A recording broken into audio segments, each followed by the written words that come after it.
Tony Dunn. Ain't nothing to it but to do it, brother. Let's roll. In a world where Carolina Panthers fans have an insatiable thirst for Panthers news and opinions, only one podcast roars ferociously. It's the C3 Panthers Podcast. Welcome back, Panther fans. The bye week has passed, and the Carolina Panthers are preparing to take on the Houston Texans. You'll get to see a face-off of two new coaches for each respective team, led by two rookie quarterbacks in Bryce Young for the Carolina Panthers and C.J. Stroud for the Houston Texans. This week's show, dealing with bye week blues as C.J. Stroud looms. The C3 Panthers Podcast, brought to you by CarolinaCatChronicles.com, has just hit its 10-year anniversary, or full 10 years, on YouTube. We got started back in 2013 of October. Now, over 1.5 million views later, we're here hanging out with you guys. The number's 252-228-5098. And as always, I'm joined by my wheelman, Cody Lack. What's up, my man? Tony Dunn. Austin Corbett is coming back. YGM and Jeremy Chin are on IR, and yet here we are with the best damn Panther fans in all of YouTube on a Tuesday night, and nowhere else in the world that we would rather be than right here on the C3 Panthers Podcast. We're joined by the homies, our guy Drew. We got Anthony in the building.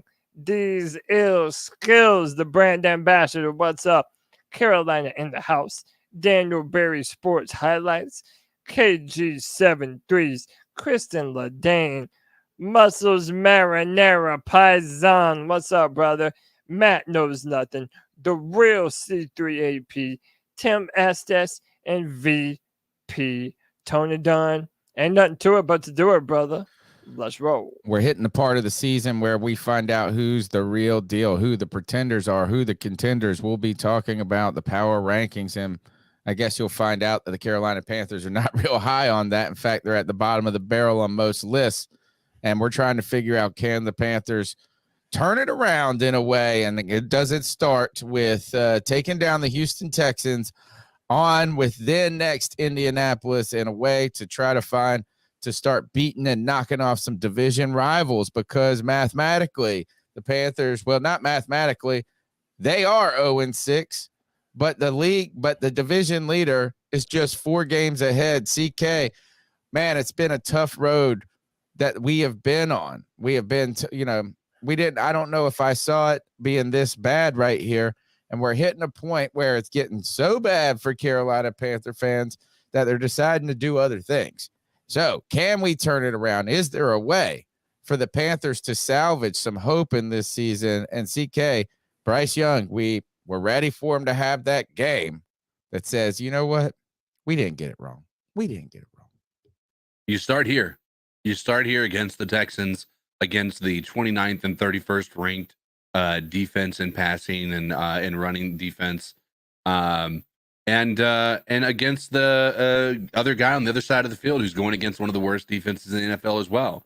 This is going to have to be a blow for blow type of a game, in my opinion, based on what we've seen.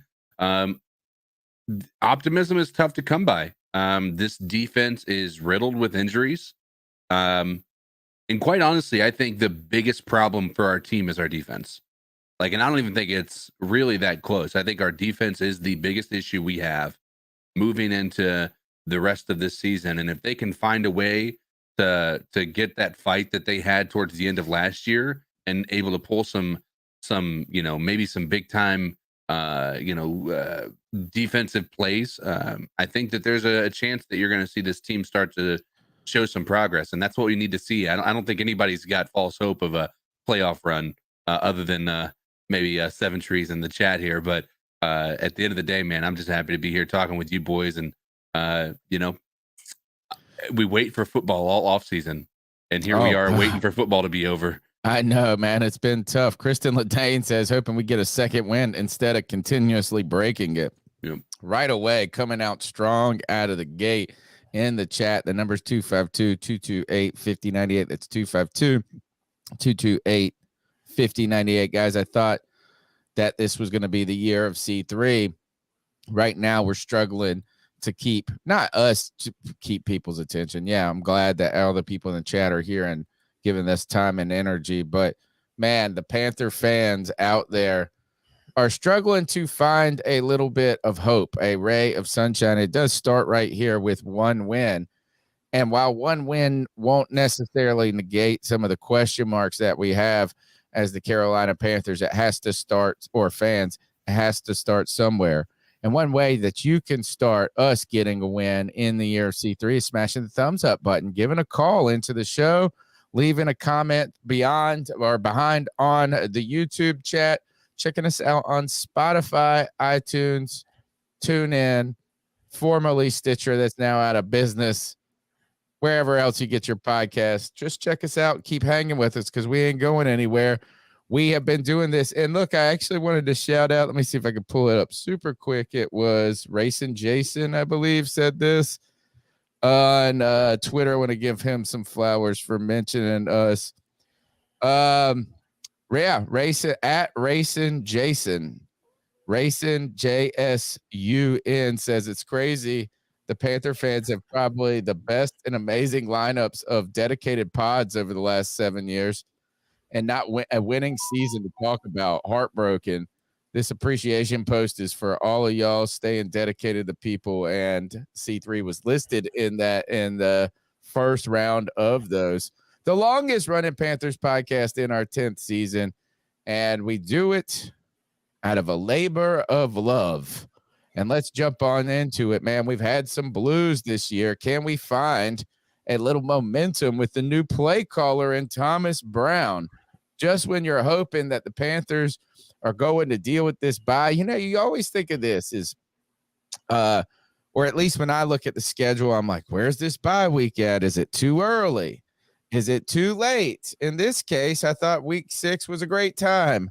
That kind of week 6, 7, 8, 9, deal with some health, try to get some guys healthy, repair.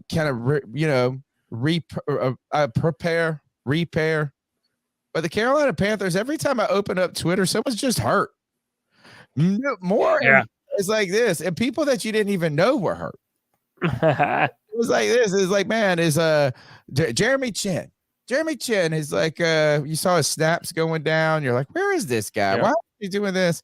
And then it's just out of nowhere, he's going on IR. I mean, they officially put him on IR, but they were like just 2 weeks, a week and a half ago, they're like, he's hurt. He's hurt. And it looks like it could be right when you're trying to trade them. The one good news, I guess, or the good news is really the biggest problem with the Carolina Panthers has been the interior. Actually, I wouldn't even say the biggest problem. Significant. It's been pretty damn big. Is the interior of the offensive line. Man, if Icky wasn't playing so bad, it would just be that so much. But they've had Brock Throckmorton playing there, Savala, who was just horrible. Whoever else they were. Brady Christensen's hurt. And Christensen's been a big one. Yeah. Austin Corbett suffered an ACL injury at the end of last season, kind of at a meaningless time of the season too. That stinks, as being probably the most important free agent acquisition that the Panthers had last year, and arguably one of the real reasons that the Panthers offensive line was better than average or better than what we're accustomed to, because he was unable to get back and healthy in time for training camp, and the season started on the PUP list and then was put on that kind of temporary IR, I guess, or short-term IR. Maybe it was just a PUP, but if they didn't activate him this week, he would have had to go on IR and probably missed the whole season. But Austin Corbett's coming back. The question is it enough? How much will it be, and how much will it help? What are your expectations of Austin Corbett being plugged and played into the Panthers offensive line? Well, listen, man, it could not come at a better time for the Carolina Panthers. Literally right as you are transitioning play calling from Frank Reich to Thomas Brown. Look, you're hoping that this is going to be one of the pieces of momentum for your offense that's going to allow us to look a little bit different. By the way, the film room will still come out this week. We're going to break down all the film against the Miami Dolphins, and I've already been making notes on it. And you just see the little differences in how the Dolphins want to run the ball and how the Panthers choose to run the football. And there's just so many things that we could be doing to help out our personnel that it just feels like we haven't been doing. So now when you add the right guard that you paid for, he won the Super Bowl with the Rams. He was one of the biggest factors behind the offensive line, really turning it on down the stretch last year for the team. You're hoping that now this is a good moment for this offense to find a brand new rhythm. And for as weird as it does seem, no, we are not out of the division yet, man. And right now, the Saints offense, they're not looking good. The Falcons, they're very up and down. Tampa Bay looks dominant 1 minute, then looks plain Jane the next. So, I mean, listen, you might not expect much, but have to keep on fighting, man. And hopefully this is the first punch that we're able to throw. CK, the reason I don't just overly get crazy on this is, I don't want to get too excited. I'm excited that he's coming back. It's going to be a help regardless. It seems like it can't make things worse. I just try to be cautious in going, he's going to be right out the gate in game shape and just back to where he was. So it's not a question about his ability and capability. It's just, how does this player step back onto the field after a major injury and missing significant time? Well, and the other question mark you have to have with Austin Corbett is are we looking at it through rose-colored glasses at this point, right? Is it we've missed him? We had a good offensive line towards the end of season last year. Is there something to that? I mean, you guys keep in mind, I'm pretty sure wasn't Austin Corbett, wasn't he initially a backup to somebody else last year, and then he ended up getting that was Bozeman. That was Bozeman, yeah, Bozeman. So, but I think personally, I said it last week, that I think his return will be the biggest impact to Bryce Young getting better. But I also worry that we're just looking at this as this dude was a massive difference maker, and I just don't know that we can truthfully say that. I think he was, CK. I think just I think he really was the best offensive lineman on the line last year. I think though the question is just how quickly can he get back to that type of level, being an older player coming off a significant injury and also playing with a bunch of guys. I guess he has played with Bozeman on his left and Moten on his right. Here's Mike K. He said this, Corbett, only 28, so he's not as old as I thought. Corbett, 28, sideline. The Panthers have had a turnstile at right guard position with rookie Chandler Savala, second-year lineman Cade Mays, waiver wire pickup Calvin Throckmorton manning the position. Fellow starting guard Brady Christensen sustained a season-ending biceps injury in week 1. So the left guard spot has been in flux with Zavala and Mays filling in next to Icky. Corbett's return, Mike K. writes for the Charlotte Observer, not only upgrades the right guard position, but also solidifies a clear weakness within a struggling offensive line. Corbett's reemergence, in theory, should positively impact both the run and pass offense. But the problem is, as we're activating Austin Corbett, we also then went on to put Jeremy Chin on IR, tight end Giovanni Ricci on IR, and pass rusher Yetur Gross Matos, who was arguably he was having his best year ever, his personal best year.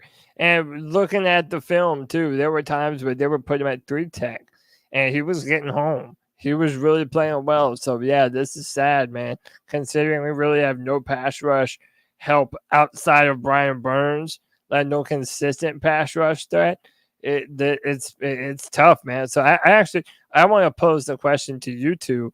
What is a bigger deal, gaining back Austin Corbett or losing, we'll just say Jeremy Chin and your Tour Gross Matos. I don't think any of us are crying for. I think for me, without question, it's gaining back Austin Corbett. Sure, but we also have to admit the improvement YGM has had in this defense, and we already were not seeing Brian Burns being as much of an impact because he's the only person on the team who's getting the attention and the blocks and the chips and all that stuff.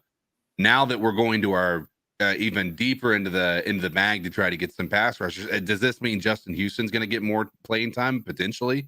But I have no idea. I think that's going to be a bigger issue than people realize. And also, I wanted to specify the injuries. For defensive back or for Jeremy Chin, this is quadricep. For your Tour Gross Matos, it's a hamstring injury. So they're both going to be out straight to IR. Like, what? How does a defensive end hurt his hamstring that bad? Where my man's got to go straight to IR. It's crazy. Dude's on an 0-6 team. I mean, you think these guys are going to be rushed to come back to this team, and that's basically going nowhere? I think he was trying to prove that he could at least be re-signed on a not a deal that's going to make you money or something that we were going to spend, but that he was worthy of being brought back, period. Cody, I guess I think you guys raised some good points about, look, we've got so many question marks in the defensive backfield because we lost Xavier Woods. We lost Von. I don't even know when Von Bell's coming back, if he's coming back. We have no idea about anything when it comes to JC Horn, which I just don't even think about anymore of him playing. It's like if he plays that ever again for the Carolina Panthers, I just think it would be like a crazy blessing and surprise. And that's mean of me to say, but it's just like at this point, why hold out hope? I mean, it's not like we have just a bunch of players back there, and missing Jeremy Chin should be not a big deal. But the thing is Jeremy Chin wasn't really utilized, period, in this defense from the very beginning. It did not seem injury related to me. So at that point, I'm like, really, how much are you losing? Yes, while YGM was having a good year for himself, was he really making a giant difference? This defensive front hasn't done anything. I guess just the fact that you lost another body is problematic. But I think this is you're losing a guy that we like in Jeremy Chin, a guy that is fighting hard out there in YGM. You're gaining a guy who's a Pro Bowl player. And in a moment where we just need to get a little bit better. We don't need to go and win the division. I'd like to go win a game, but I just want to get better. I want to get better. And to me, if this defense all of a sudden starts looking a lot better, that's not going to make me feel better. I want to see this Carolina Panthers offense and Bryce Young improve from week to week to week to week. And to me, this is a start. Yeah, it is a start. And Bryce has played incrementally better from game to game. It seems like, he's gotten a little bit more comfortable, and hopefully with a little more protection in front of him, he'll continue to grow comfortable. And look, we just got over 106 viewers. We appreciate that. Hit the like, hit the subscribe. I wanted to do my good deed for the week, man. We have a buddy on Twitter named David Heath. And just recently, his friend's sons, he has a son, and his friend has a sister who just recently went missing. She's been missing for a week now. Her name is Lauren Heath. She was last seen leaving her house Friday, October 13th, 2023. She was wearing a gray sweatshirt and shorts, which were covered by the sweatshirt, a black backpack, a white handbag, and had her hair pulled back in a ponytail. There's a $5,000 reward. What area was this? They're from Charlotte. Okay. So they are in Charlotte, but it's a sad world that we live in, man. So we have it up on screen right now for anyone who's seeing her or might know something. Hey, help out, man. It's a sad world that we live in, man. And he's been tagging me on on Twitter and trying to get the word out. So I wanted to do my that's my 11 days, dude. Yeah, I know. It's very, very, very sad, man. So Lauren Heath, prayers up to her. If you know anything, please help out the situation. Yep, appreciate it. Well, we really hope that, man, and I've got 3 kids, so that's a terrible thing, man. It's a tough day. A lot of bad news. I had a really good friend of mine passed away today, and they found him in his home and 3 children. So sad, gosh, the world is full of hardship. That's and heartbreak. Sure And those are real things. And while we get up here and moan about the Panthers and the 0-6 and how bad that is, there are more important things. But this is a way and an outlet for me, man. I tell you, this is the C3 Panthers podcast. CK told me this, Cody. He said, man, go and take the night off if you got to deal with this, and process what's going on with you and your friends and their family. And it's like this. It's like this helps me. This helps me hang out with my brothers and my friends. And so thanks for all the people in my you guys are my peeps. You know what I'm saying? So it's nice. We're here for one another, man. The Carolina Panthers did add some players in the process with 2 roster spots open because of these IR acquisitions. The Panthers added pass rusher Luigi Villain. That's bull. First, that's not how you spell Luigi. It doesn't matter. That's his name. How do you know this? This is the world of first impressions matter. And when I read that my first impression was this dude is gonna come over here and kill some Koopas, dude. He's gonna do he's gonna do some damage, bro. Bowser ain't gotten shit on this dude. He's gonna come over here and wreck some stuff if he gets some playing time. We'll find out. I think he was look, it says villain. And first of all, you gotta root for this guy. Imagine if he turned out to be good for anybody. I would love to have a jersey that said villain on it. You hear this every time we sign a player, but apparently Vikings fans were upset to lose him. Of course. Look at that name. Yeah, man. You know how David Newton called DiCaprio Booty or something like that? Yeah. This is the same thing. You see it one time as Luigi Villain, and that's his name forever. Right? That'll always be his name. Is it Villain? Dude, let me try and hold on. It is Luigi Villain. Yeah. It's not Luigi. It's Luigi. Hold on. It is. Luigi. It's Luigi. That's a Luigi. No. It's an I-J-I. Luigi. Luigi. Luigi's got a G. No, there's an Our I. paisan said that spelling is insulting. That's what he said. But that is his name. It's Luigi, man. Luigi Villain. He was elevated from the practice squad, from the Vikings practice squad. Played a handful of snaps last night, according to Jordan Schultz, and now he's headed to Carolina.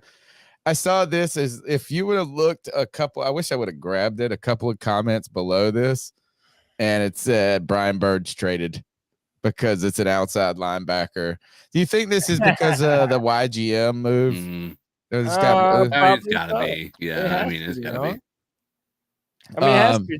Justin Houston has been a disappointment. Are we all ready to say that Justin Houston's been a disappointment? Because I am. Of course he was. But I wasn't that excited about him. I guess we thought that, because based on... he had 9.5 sacks last year. Well, he was also playing on a defense that just is murdering people, bro. The Ravens went out there and murdered Jared Goff this past week. It's like they always are doing this. So... You want to talk about a player that probably benefited from the system, and the idea that we all said is that he wasn't going to. We didn't bring him in to be a full-time player. We waited and we waited and waited to get something in a place that we needed. Go ahead and cue White Chocolate Espresso. I know what he sent you already. He said, I sent you something, Cody. I guarantee you it's about Jadeveon Clowney. I 100%. It's probably him in that tweet where he's comparing Brian Burns and Jadeveon Clowney's numbers. But Clowney, I think, is with the Ravens now, right? And he's doing well. And look, is that the idea that Houston was going to, we were hopeful. We were hopeful that you were going to get a vet that had a little life in him. But I tell you this is that he looks big when you're on the field. It's like, who's that big guy out there that won't ever remember again? He sent us this. This is from my bastard son. Jadeveon Clowney is 9th. He's 47th overall in solo tackles. He has 9, 3 assisted tackle, 4 sacks, 0 forced fumbles. Go ahead and flip over. He wants you to really look at this is PFF. He's probably going to put up their PFF scores, but he wants you to look at Brian Burns. So he's got 75, 72, 72. So he's all in the green. He's got overall 75 score. Then you look at Brian Burns, 10 tackles, few solo more tackles, about the same assists, 1 more sack, 1 more forced fumble. But then you look at this is you go to run defense 58 overall. I guess his point is that pairing Jadeveon Clowney with Brian Burns. Yeah, that could have been. We'd be at 9 sacks already right now between the two of them. But I think the system is benefiting some different things. So he's like, would Jadeveon Clowney? But clearly Jadeveon Clowney would have been better for this team than Justin Houston. But yeah, is Justin Houston, what your initial question was, are we out on him? Are we over him? I never was on it. And he never really showed us anything from the beginning. And the fact that YGM has really been the toast of the damn defensive line. So then that brings me back to my question. What's a bigger deal? Corbett coming back or losing Chin and YGM? I think the fact that we don't have any other consistent pass rushers, maybe losing YGM is a bigger deal right now. I mean, how much better do we expect our offensive line to perform just because you put Austin Corbett in there? Well, our problem is defending the run more than anything, though, Cody. Yeah, 100%. So I don't know. Is that you're going to need Houston to start to show up? I mean, he's been non-existent. It's just I don't even know if I forgot he was on the team at one point. I honestly, at this point in time, it feels like he's not been there. It was a big time signing that we thought was going to actually result in some big time plays, and I don't think that we've seen any. I don't know that I've seen him get a pressure at all. What are they saying? What is silent? All right, if everybody is all on Luigi's name right now. Kev says this is Burn Luigi, the what I L or is that? L? Yeah, what is it? Did you mean I or L? Maybe you meant I. Luigi. The I is silent. Luigi. Well, if it's not Luigi, it's Luigi. That's what I said it was. Why would there be an I in there if it's... Don't worry. We're still dealing with Jamie Robinson, too. But he says, Kev says Burns total pressure 15, Clowney total pressure 35. The Panthers also brought in offensive tackle Brett Toth from the Philadelphia Eagles practice squad. Poor guy went from the Eagles to the Panthers. He was going to get... I wonder, don't you get, if you played on the team at some point, a ring if they win the Super Bowl, or do you have to be? Yeah, if you were on a part of the coaching staff, the team, the practice squad, if you win a Super Bowl with that team, then you're gonna ring. Yeah. So all right. Muscle says maybe a Hakalugi. Like it's Loogie. It's Loogie. Somebody in here said they're also bringing up right now. Flame for Jesus said the Hurricanes aren't starting well. No, they're down 0-3 right now.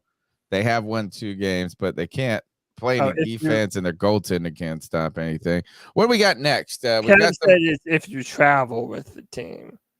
Oh, if you travel with the team? Well, I'm sure. Okay. So the next one isn't necessarily Panther related, but it is It is, but it isn't. Why don't you lead the way here, Tom? I just saw this. It said which arena has the worst fans, and right at the top you can see the Charlotte Hornets. But then if you go farther down, it looks like the Panthers are on that list too. Which I don't. This looks like all NBA. Yeah, this is an NBA player survey. What is if the you look up thing there. down Why there? did you It looks. see the Panthers. What's That's the five- Magic. 5.1 okay. Orlando Okay. Magic. That's what I was. Well, anyway, is what do you expect when all these teams been stinking for so long? But you know what doesn't stink? Caldera Labs. I'm telling you this, folks. If you want to stop yourself from aging, slow the aging process, continue to work on your skin. And men, you got to take care of yourself. Don't let your ladies be the only people that take care of themselves, guys. You can't just count on the fact that us men age well. You can't count on that. And what you should do is start to try to take care of yourself, particularly with something that a lot of men overlook, their skin. CalderaLabs.com/3/C3, excuse me, will get you a real 50% off. What's the deal? It's 50% off your first purchase, right? You get CalderaLabs.com twice a week skin regimen. I've been using it. I can't speak enough about the product. What you get is this: you just wash your face, you put on some lotion, you put on a nighttime serum, and within weeks you start to see the wrinkles, the crow's feet, and all of that fade away. CalderaLab.com/C3. And go support our sponsors, guys. Let's keep going through with the show. What is up next? Look, the Panthers. Oh, Panthers, guys. You're taking on. We have a big matchup, Tony. We do. Listen, let's be real. These next 3 games, they feel like do or die for the Carolina Panthers. We got the Houston Texans, we have the Indianapolis Colts, and we have the Chicago Bears. And listen, man, for a team that's hurting for W's so bad, you have to think that if we're gonna get one, it's gonna be within this 3-game stretch. We're hoping, right? At least against a non-division opponent. And look, let's just jump ahead of this train. We already know the big comparison that everyone's getting ready to make, baby, because we're going to see the number 1 pick in the draft versus the number 2 pick in the draft, and the Carolina Panthers, they made their selection of Bryce Young. And we're going to do this thing where we're going to compare the talent that CJ has around him and that Bryce has around him. But at the end of the day, no matter who wins, that's going to come away looking like the better pick. And, man, we're just really hoping. I'm really hoping for myself, for Panther fandom, that the game is at least competitive. So that way we're not just constantly having to defend Bryce about, oh, there's no wide receivers. There's no offensive line. I want to see a spark. And I want to see it right now, Tone. And I want to see it against the Houston Texans. Well, it would be a great time for it to happen. You know, is that after a season like this that we've had, a lot of the excitement that's been, or all the excitement about a new coaching staff, having your pick of the litter with the quarterback, then being dampened by an 0-6 start, is I tell you one thing that would really hurt is to lose this game. I do think the Texans are kind of returning to the mean a little bit right now at 3-3 after a big start. You know, they're now at 3-3, and this is an opportunity for the Panthers to make a good statement, right? Or at least a statement to the fans, and it would be heartening for us to have Bryce Young's first win and maybe a statement game come against a guy that has really been so not a controversial, but that Panther fans have continued to have to deal with, whether they wanted CJ Stroud before the draft, enamored by his start. This would be a great, could that alone with that storyline, CK, be enough to put a little wind in the sails to create some momentum? Listen, I'm not going to count anything out as being a possibility because of how the year ended last year. I just don't know that it's, I don't know. I want it to be, I want this so badly to be the catalyst that takes us into the back half of the season and things just are clicking and the defense starts to play spirited football.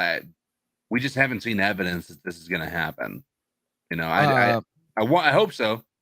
Yeah. I mean, if storylines matter a little bit, if it could,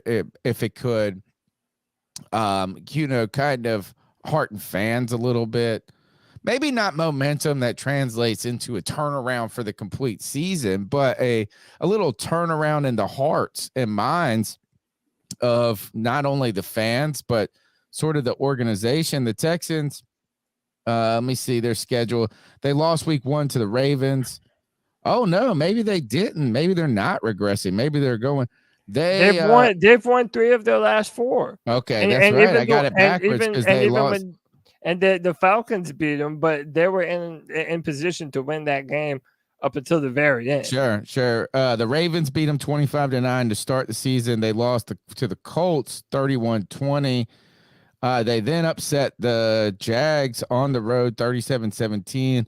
They beat a hobbled Steelers 30-6, but that's a big deal against the Steelers defense is the real thing. Is that the Steelers offense has been their handicap, but they have had that pass rush. That was the game that Stroud really broke out. 30 points, was dealing with just making quick decisions. They lost by 2 points to the Falcons. They were able to beat the Saints 20-13, and now they got to deal with the Panthers. Look, the Texans right now, they're looking at this. We're looking at this as a way to create a little momentum. The Texans are going to play the Panthers. Then they host the Bucks.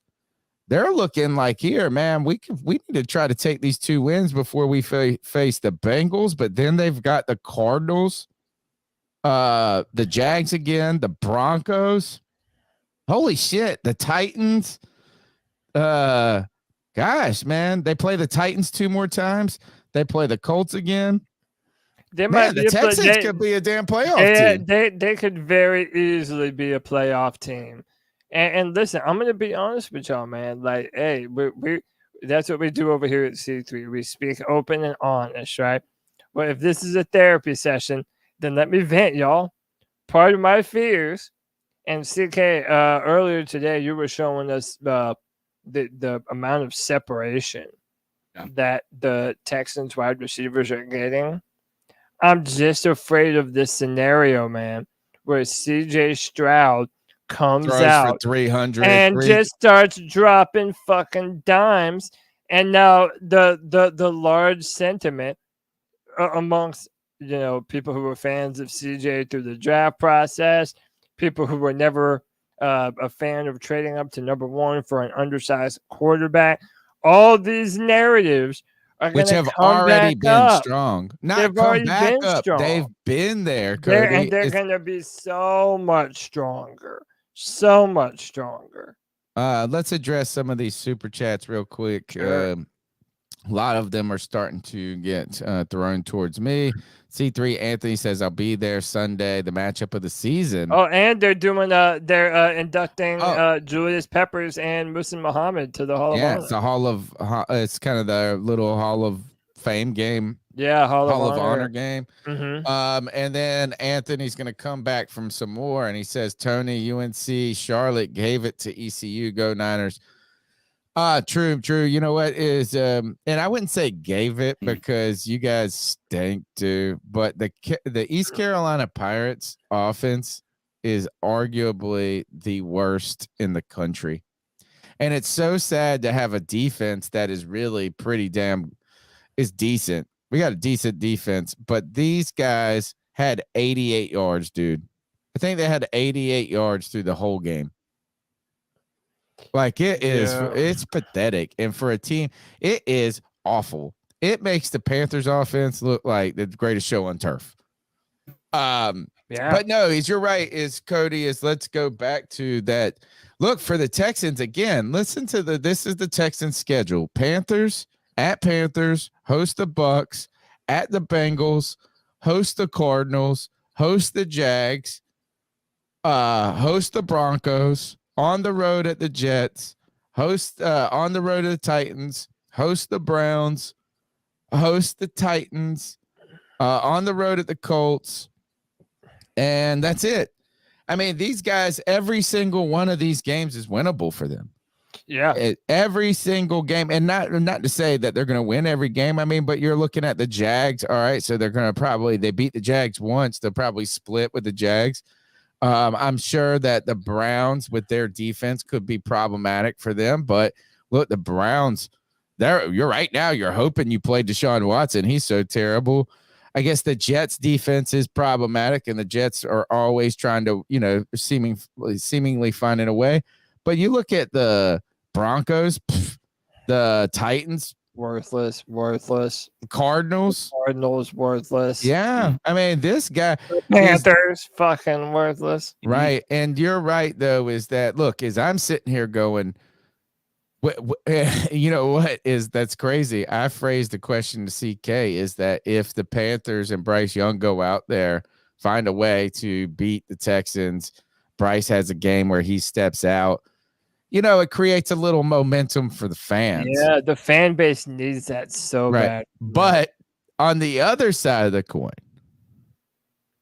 a loss, not just a loss, but a CJ Stroud led loss or victory for the could be devastating to our hearts. Good. Oh, yeah, for sure. Well, CK, you sent this earlier to the chat. I'm gonna put up one of those pictures. One correction real quick. I said 50% off of the Caldera Labs, 20% off. It's kind of a big deal. Yeah, it matters. Yeah. CK, would you mind explaining? You shared this about the Texans and their wide receivers. Could you explain this a little bit more to jump into what exactly we're dealing with? Yeah. So right now, as you saw, Adam Thielen his open percentage was like 70, and that was our best situation, or what have you, right? His overall is 73. His where he really excels is his ability to catch the ball when he's throwing the ball. Like he's basically CMC in the fact that he's catching everything that comes his way, which is a positive. Now you look at what CJ Stroud has. He has not only does he have two people that are 76 overall in Tank Dell and Nico Collins. He's all four of his like receivers on his team, like the primary receivers, are better than everybody but Adam Thielen. Adam Thielen's the only one that is even in the ballpark. When you look at it's Adam Thielen, and then everybody else is worse than Robert Woods on our team, like worse. And the fact that the separation, the open is so bad with some of these speedy guys, these younger guys, and somehow Adam Thielen's the one that's getting open. Unbelievable that this is that bad. And yeah, it really sucks that freaking Shark sucks so bad. And Jonathan Mingo. Yeah, I mean Tank Dell's a rookie. Yeah, but that's another comparison that we need to make. Is that Tank Dell is a rookie wide receiver who was drafted in the 4th or 5th round, something crazy like that. And after Mingo, for sure. After Jonathan Mingo, and he is playing far better than Mingo is. So and Dalton Schultz is kind of a forgotten guy in some ways for us, but you remember is like Cowboys didn't want to lose him. Right. Well, and he thought he was going to get paid, and they didn't pay him, and he ended up like kind of holding out for a bigger, turn down the deal, and then he had to go take a 1-year deal with the Texans, and you thought, oh my God, this guy's going to go waste away on this team that's in a complete rebuild. But you know what is that these guys are playing. Robert Woods is at the bottom of the list, but guys, that it really just shows you how. top heavy our offense continues to be. CK, why is it that the Panthers have to have an offense that only runs through one person? Last year it was DJ Moore and CMC before that. But like, why are these other guys not at all contributing? I don't have an answer. Hayden Hurst has to be. It's got to be coaching at this point, or play call. Maybe Thomas Brown is the answer here. Thomas Brown, hopefully, is the answer. I mean, we can hope. At this, I don't really know what evidence we can say that he's going to be the answer. I mean, we have nothing to say that he's not either. So I mean, we've got to be at least somewhat optimistic. Can't get worse. Well, I mean, you say that. Yeah, true.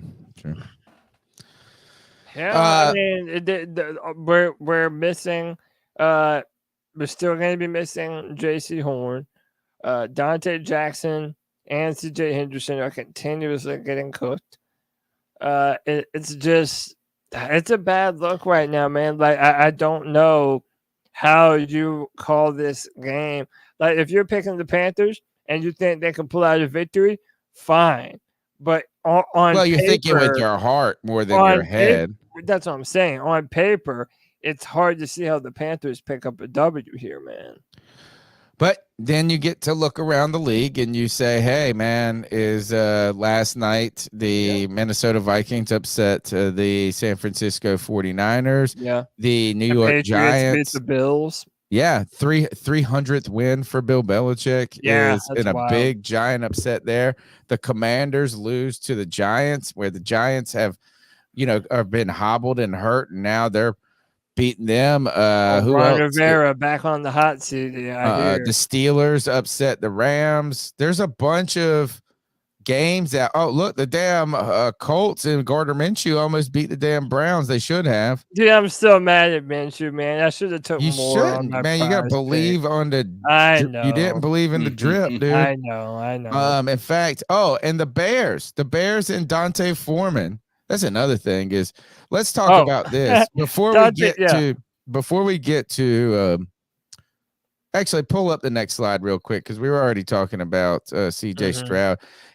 You said CK. I said it can't get worse, but maybe I think a big loss to the Texans would really be demoralizing. Yeah.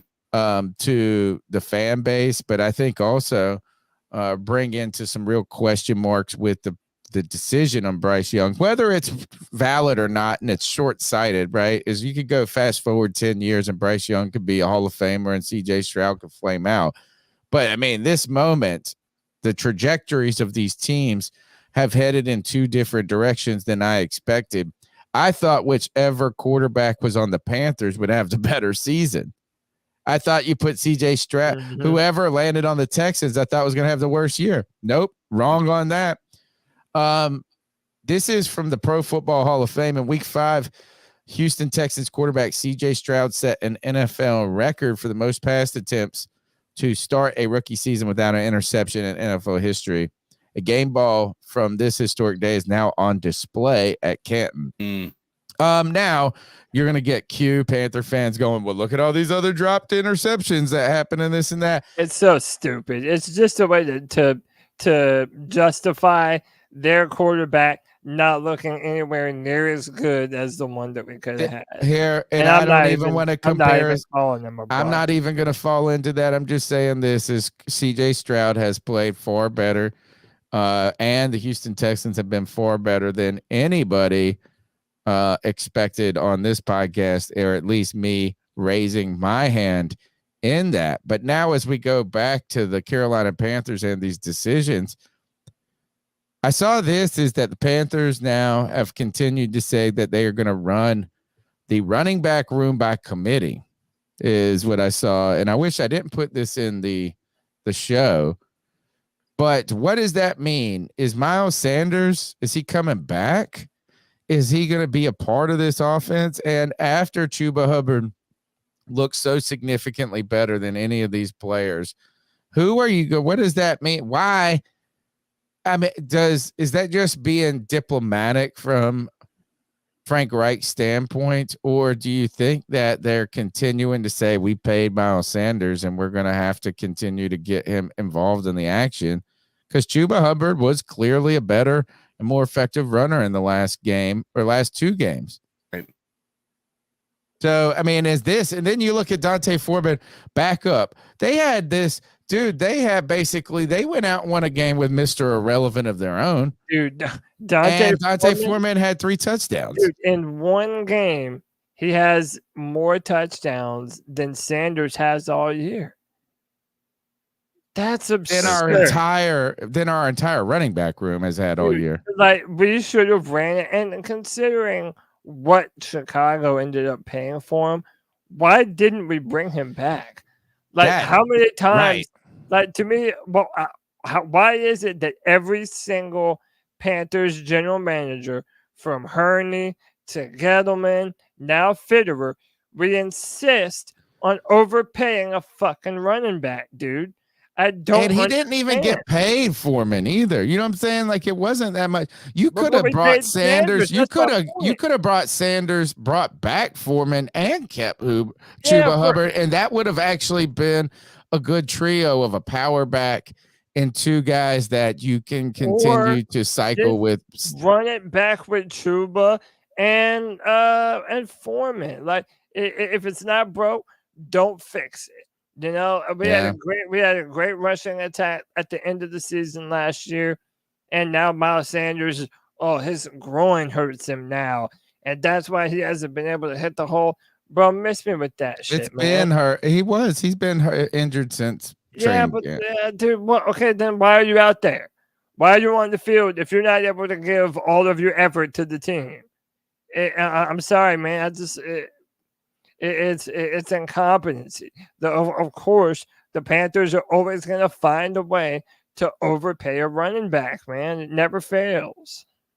Yeah, and it does, and it's kind of odd that Foreman hasn't found a way to infiltrate that lineup throughout this season, and then when they ran into some injuries, they go out and get a win.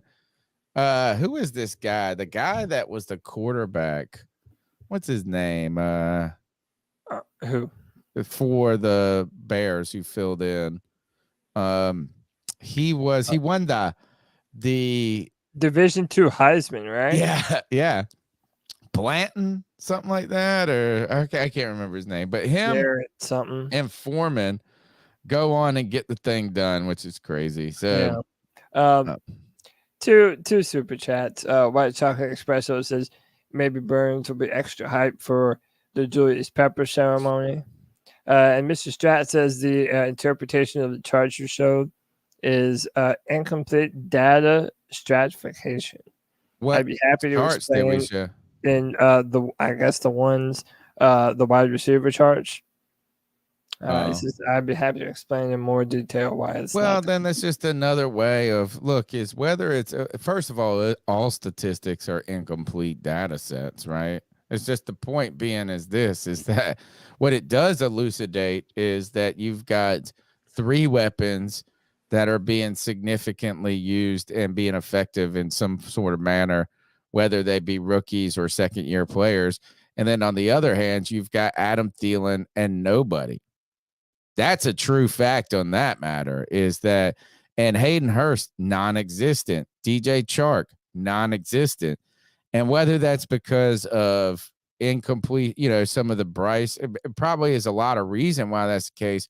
But I tell you, just watch DJ Chark independently as we go forward, right? And you realize, man, he was really good in training camp because nobody can do shit. Nobody can hit. Nobody can touch each other, whatever. He just can't get off with all being so fast. He doesn't get any stuff. He doesn't get off the line well. Right. And I think that's all those are route running things. That's that is you and technique and this and that. And he just don't got it. And I raised my hand again. I was so excited. I thought he was going to be a complete receiver.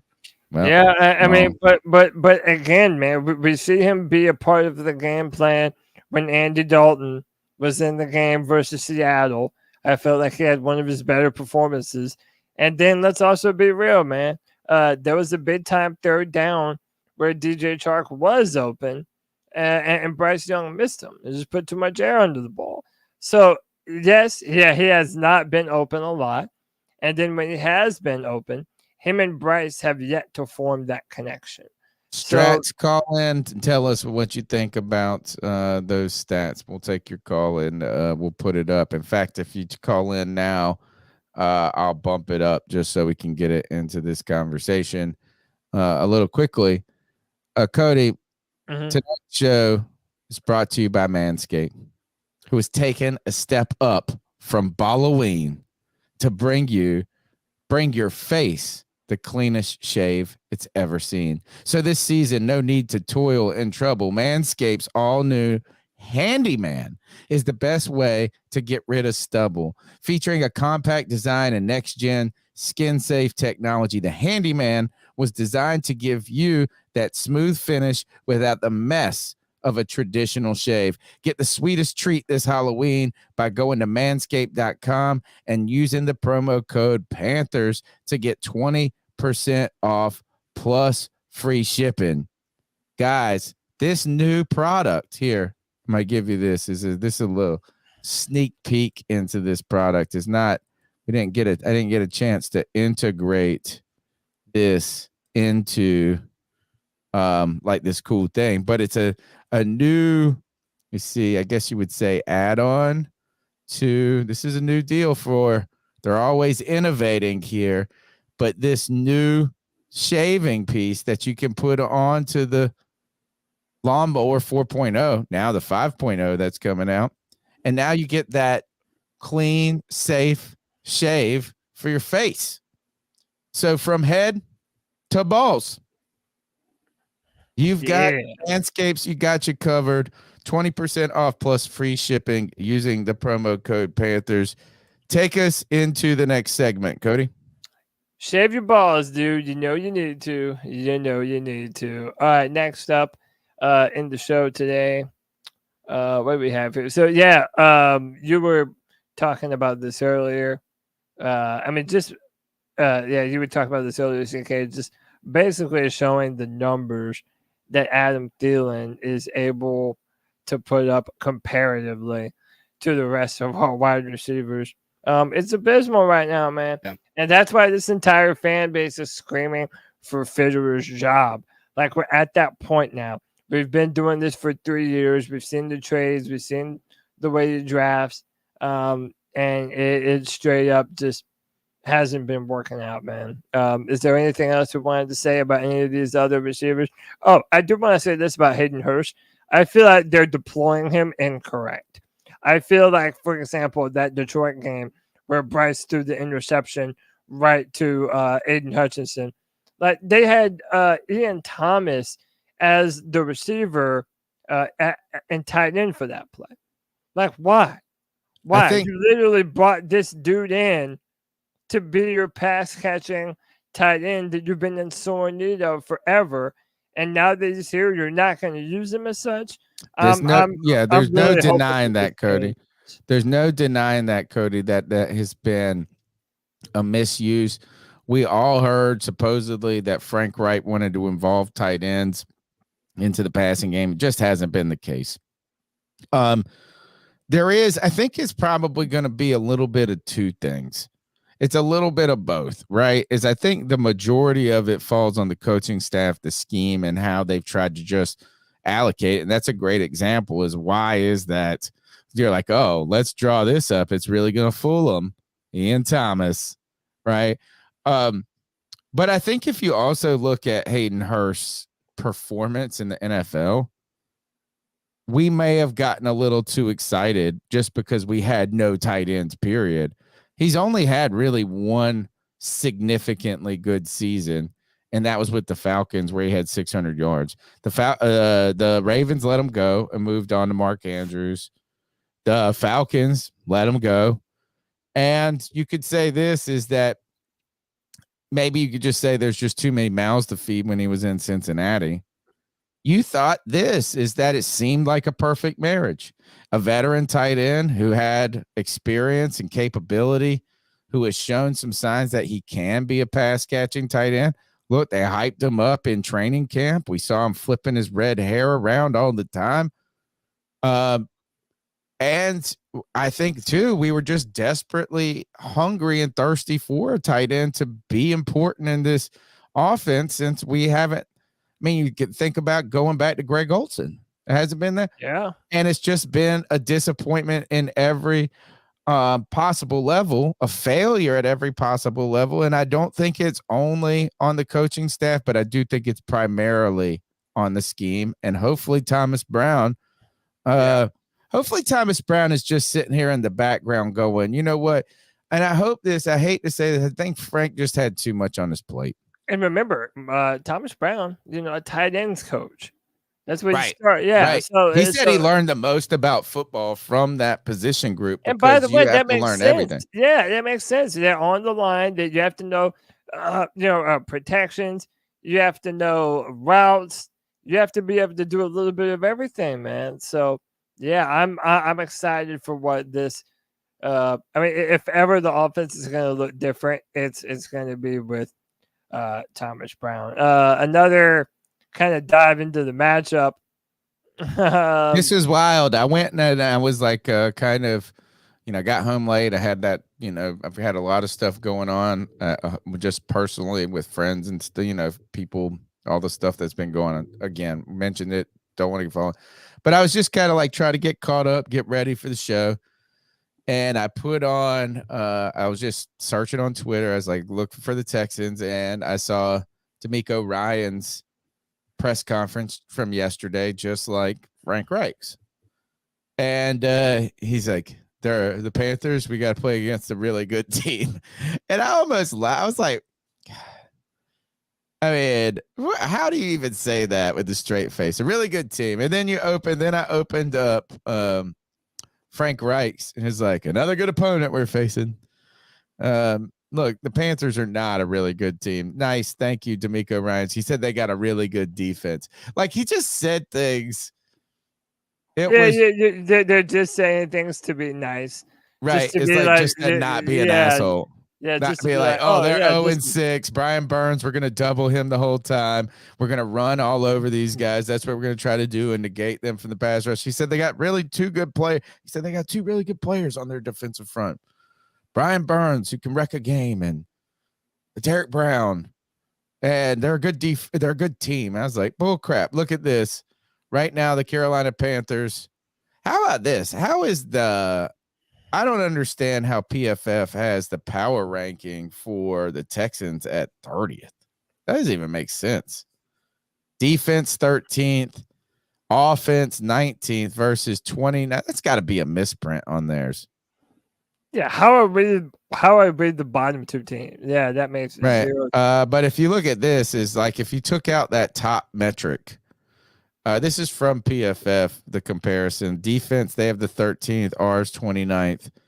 The offense 19th versus theirs versus our 29th. What is SOS played? I don't know what that is. Strength of schedule play. Oh, okay. 15th versus 6. So we've had a tough schedule. Yeah, we've had.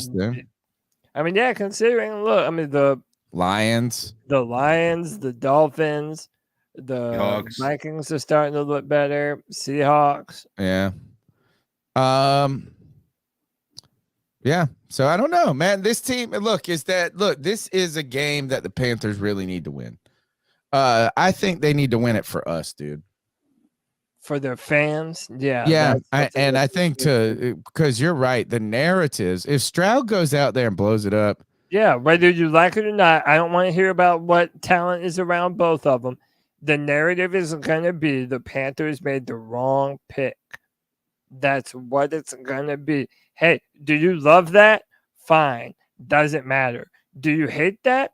Fine. Doesn't matter either. That's what it's going to be, man. That's why we're hoping that the mixture of Thomas Brown and Austin Corbett returning at this time is going to be the thing that makes this offense look competent. Because if we come out and lay another egg, oh, dude, heads will roll, man. Truly, heads are going to roll. Look good, yeah.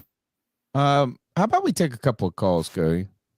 Gonna mix in some fan talk. The number's 252-228-5098. You're listening to the longest running Panthers podcast out there.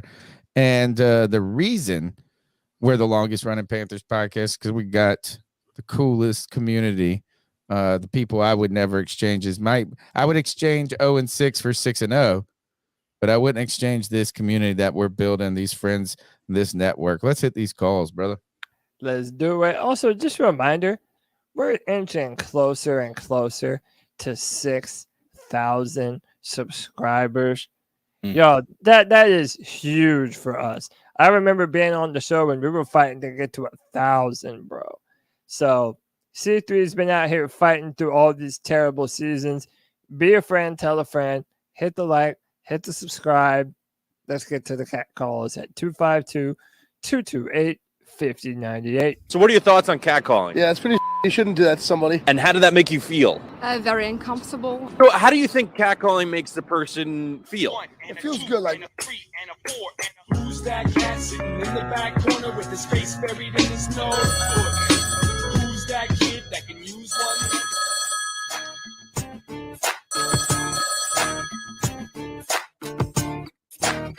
Tony Dunn.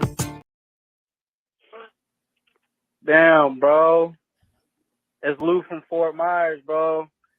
I know a lot of y'all did not get the news, but man, I was scrolling through my feed today.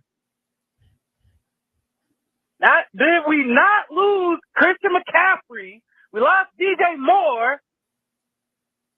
Fucking Cam is gone. The only hope, the dying savior.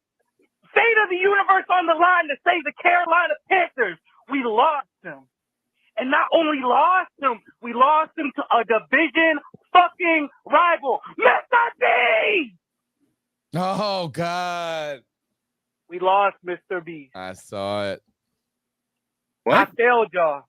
Mr. Beast. I failed y'all. Oh, no. I know your Miami Dolphins is good and you in the hospital right now, but I got to save my team, Dad. I should have pulled up with the damn poster. And we couldn't do nothing because it's a fucking bye week. I lost him. I lost Mr. fucking Beast, bro. I sold y'all as a Panther family. Nah, you did okay, man. I did not see it all the way through. I'm sorry, y'all. Damn, bro. Oh, damn. I'm gonna have to tell me what happened here. Did we lose him? We lost him to the fucking Bucks. The Bucks.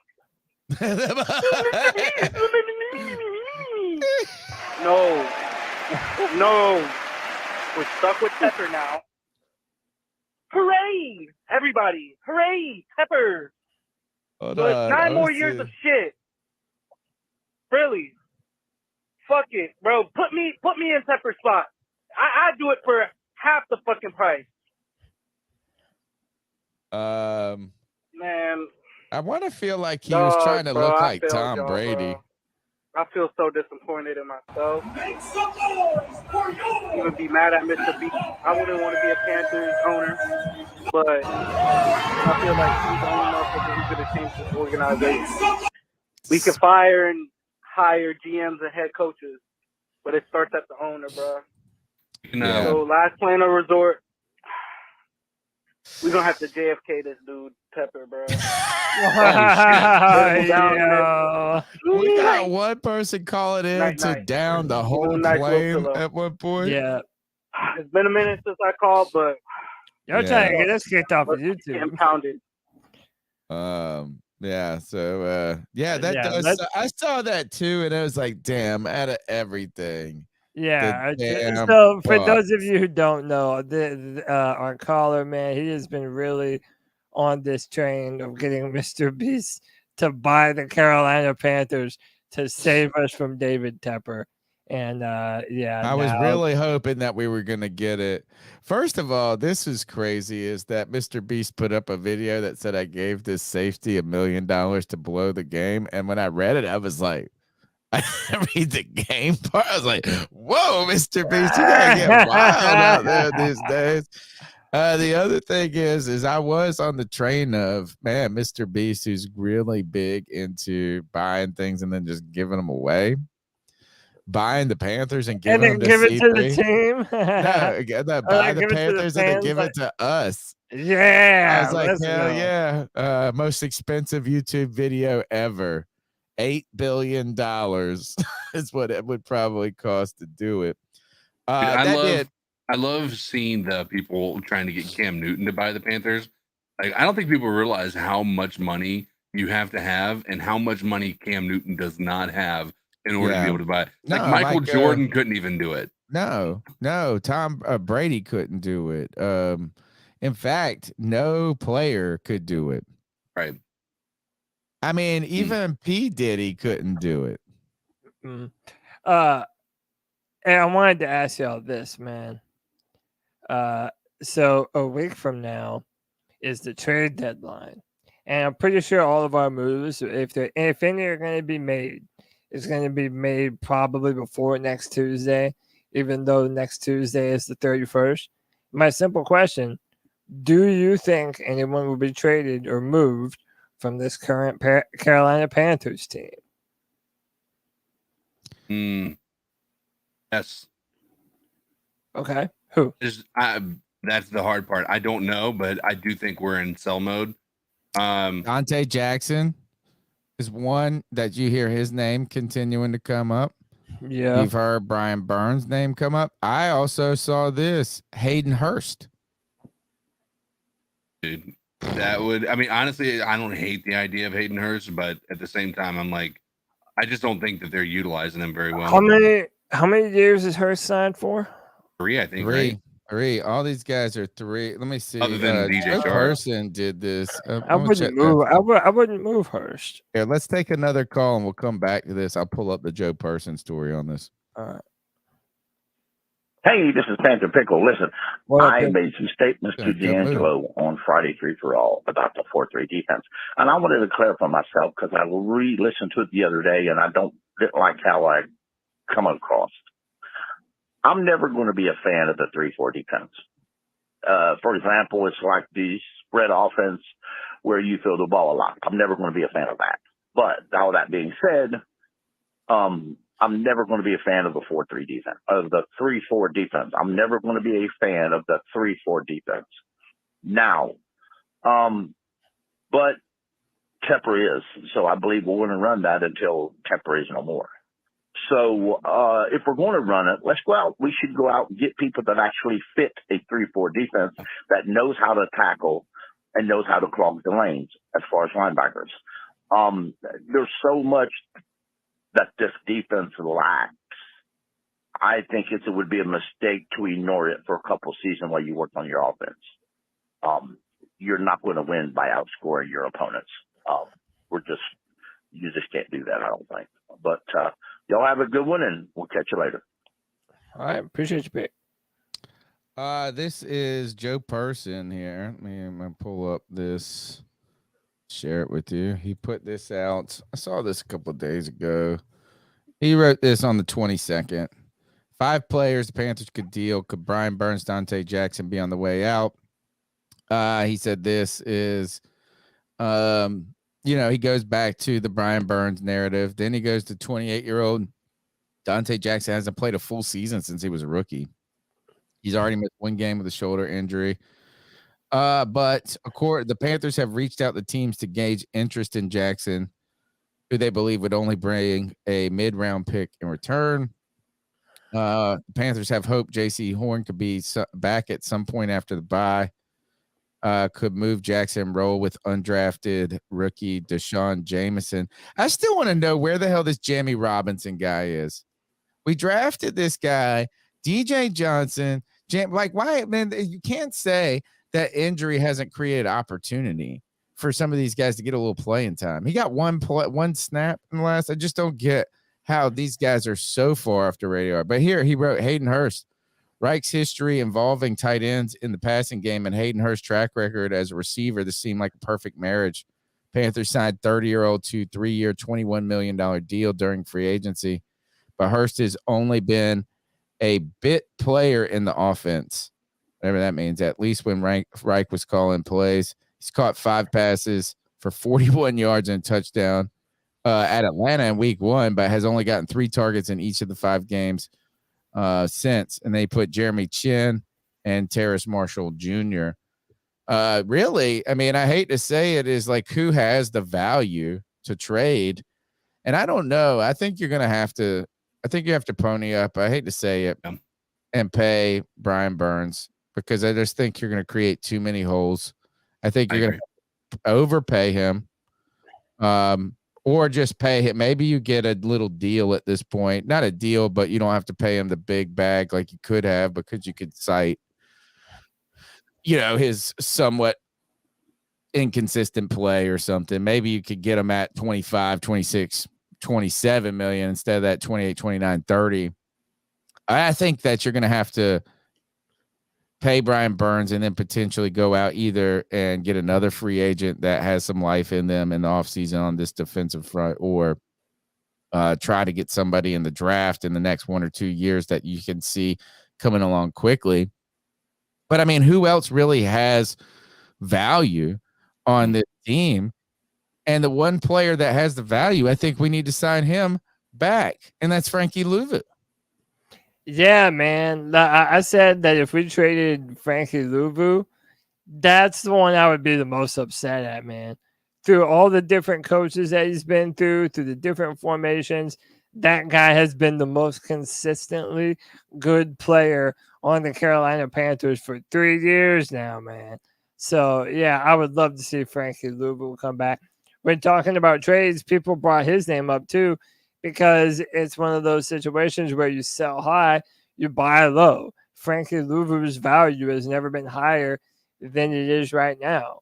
The problem with all of this, Tony, is really there's only one player on the Panthers that might fetch you a first-round pick, and that's Brian Burns. I can't say for certain. Can any of you say for certain that Derek Brown fetches a first-round pick? No. So, and you still got time with him. There's really no sense in rushing that one. Yeah, like what you doing? Trading away some smaller players like TMJ and Dante Jackson for pennies on the dollar. That's fine though. But for more late round picks that Federer isn't even going to be able to hit on anyway. I know. Like that's what I'm saying. Like you're cutting off your nose to spite your face.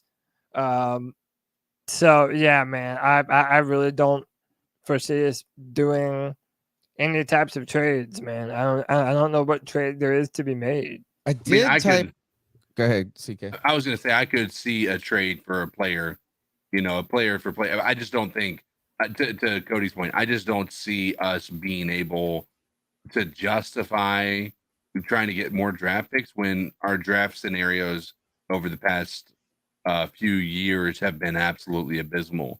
To devastate the defensive front with no talent as it already is, CK, and to then say, well, we're going to go into the draft and get the next Brian Burns. It's going to take another 5 or 6 years to develop, or not 5 or 6 years. We know defensive ends outside of the top tier of Aiden Hutchinson and some different things like that, to Jadeveon Clowney, to Miles, they don't. Von Miller.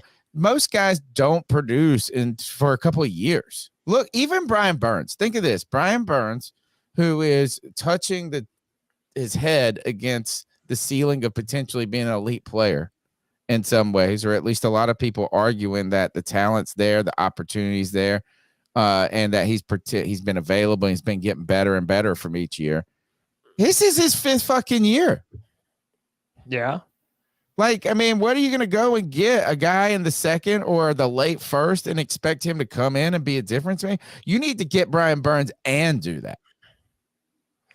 Yeah, I mean, listen, but the problem isn't going to go away. That people are just going to say that he's not worth that dollar amount. And you know what? I kind of feel like both of these things are true. Both of these two opposing ideas, Tony, are true. It doesn't matter if Brian Burns is or is not worth whatever dollar amount he is asking for. The Carolina Panthers cannot afford to replace him. We couldn't afford to give him any kind of backup. So right now, you're going to have to pay Brian Burns more money than he is worth on the football field. And I'm sorry, the dude's been our best pass rusher outside of Hassan Reddick, but he's not on the level of a Max Crosby. He's not on the level of a Bosa or a Myles Garrett or a TJ Watt. But he's our guy. And but you know what? None of those guys are going to be on the free agent market. You have to also look, is there a guy that would be better than Brian Burns in free agency? And arguably this is we need to have Brian Burns and go out and get a Jadeveon Clowney. Yeah. Or not, I mean, a little too late for that at this point. What I'm saying is this is what happens when you're a bad team and you got a bad roster. This is why the Jacksonville Jaguars had to pay Christian Kirk and Zay Jones, who is a former ECU guy. They had to pay them significantly more money than any other team would have. Right? It's because we're not the Kansas City Chiefs. You know, it's a destination where the only way you get players to come here, free agents, is to woo them with money. And you really just can't afford to get worse on defense right now. And yes, overpaying, but you know what? That's just the way it is. You put yourself in this corner. I saw this. Imagine this. How about this? What if you didn't trade Brian Burns and you didn't sign him? Imagine a world where you said just a couple of years ago that you said Hassan Reddick is not our future because Brian Burns is. And now we're in a future where we say Brian Burns isn't our future. What kind of fucking paradox is that right there? That's a Panther paradox right there. Yeah, 100%. And it shows the mismanagement of the organization. Like, when you had value for him, you didn't want to trade him. Now that it's time to pay him, you don't want to. So you're going to make him ball out this year to try and earn it. And if he does hit that number, hit more sacks than he did last year. He had franchise 12 tag him, maybe. Yeah, I mean, that's kind of what we're looking at right now. I don't know. It's Kev says, imagine a world with no wins and you extend a player and give them a raise. Well, imagine how the defense stinks. How do you get better this offseason? Is that you have to be thinking of a 3-4 year plan right now. You can't say we're going to get better by just adding a first round draft pick. And then you add that first round draft pick and it takes time for them to develop. You need to add that first round draft pick somehow, or you can't. I don't know. I just don't see how moving on from Brian Burns makes you better. Is you got cap space. You may as well use it on a player that you think is in a top 10 player in the league at their position. What are you going to do? Where are you going to go out? You're going to get Justin Houston and Jadeveon Clowney to man the front next year? I mean, but why wouldn't you do that? Like, why didn't Fitterer sign more names this year? If you know that Brian Burns is your only pass rusher, like now, so there was a comment in the chat here just a minute ago. I'm going to see if I can find it. That no one is putting up the type of numbers right here. Javaris Judson said there isn't a top defensive end player that is doing better numbers than Burns that has as bad of a supporting cast around him. So whenever Brian Burns detractors come in and say, well, he doesn't take over the game in fourth quarters, now that always gets to be their excuse. Like, man, there's no one around him. He doesn't have any help. And yeah, largely that's true.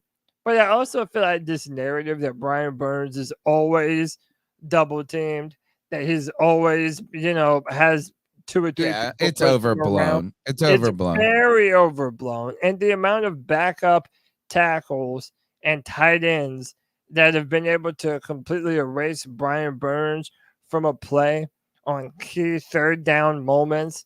Yeah, I'm sorry, bro. There's a reason why a lot of diehard Panther fans don't consider Burns to be in that upper echelon. I'm one of those players. I'm one of those people. I don't believe it. Yeah.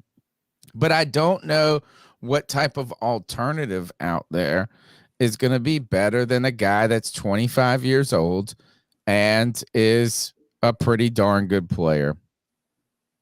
You know, it's like, is he the greatest? Is he the single most dominant player? No. But I tell you this, is that he's young and he's been available.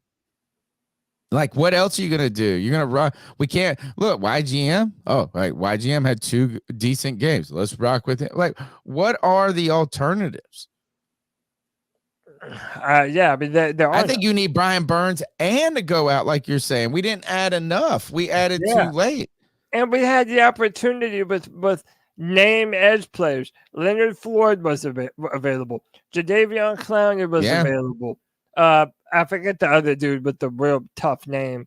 There were name edge rushers. Oh, Jonathan Ngakoue.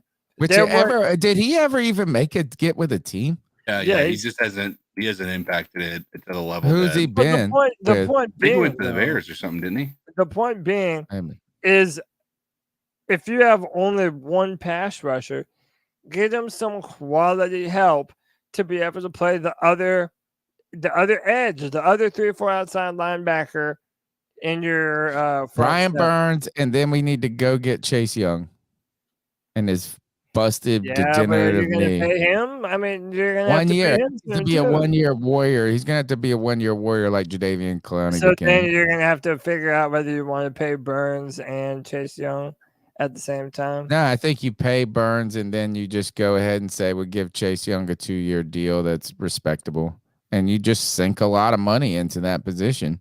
Would you play him as a 3-4 outside linebacker, like an off the ball linebacker? I don't know. I'd probably use him as a 4-3 end. Yeah, I'd probably move him to like one of those defensive tackle type positions. Kind of like how we were doing with YGM. Yeah, that's what I would have. I mean, and I don't know. We'd have to look more at the names. We're gonna have to I just don't think rookies are going to be an answer. And I've been consistent with saying this, is that it takes time for defensive ends outside of the freaks.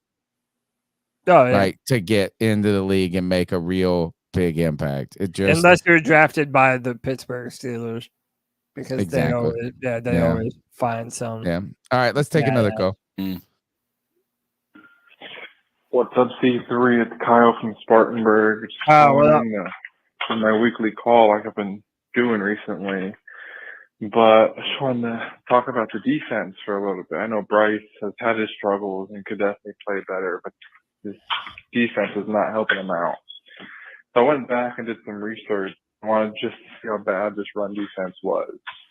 So let's just go gaps. So up the middle in the A gap, if an opposing team runs against us, we rank last in the NFL, giving up 6.5 yards a carry in that spot. All right, right let's up go one the gap middle over to the B gap. If the enemy running back for enemy, other teams running back runs up that gap, they get an average of 7.3 yards a carry. And then if they want to run in between the left tackle over there, the Panthers give up 7.9 yards a carry. This is fucking terrible. We're giving up at least 7 yards a carry in every single gap.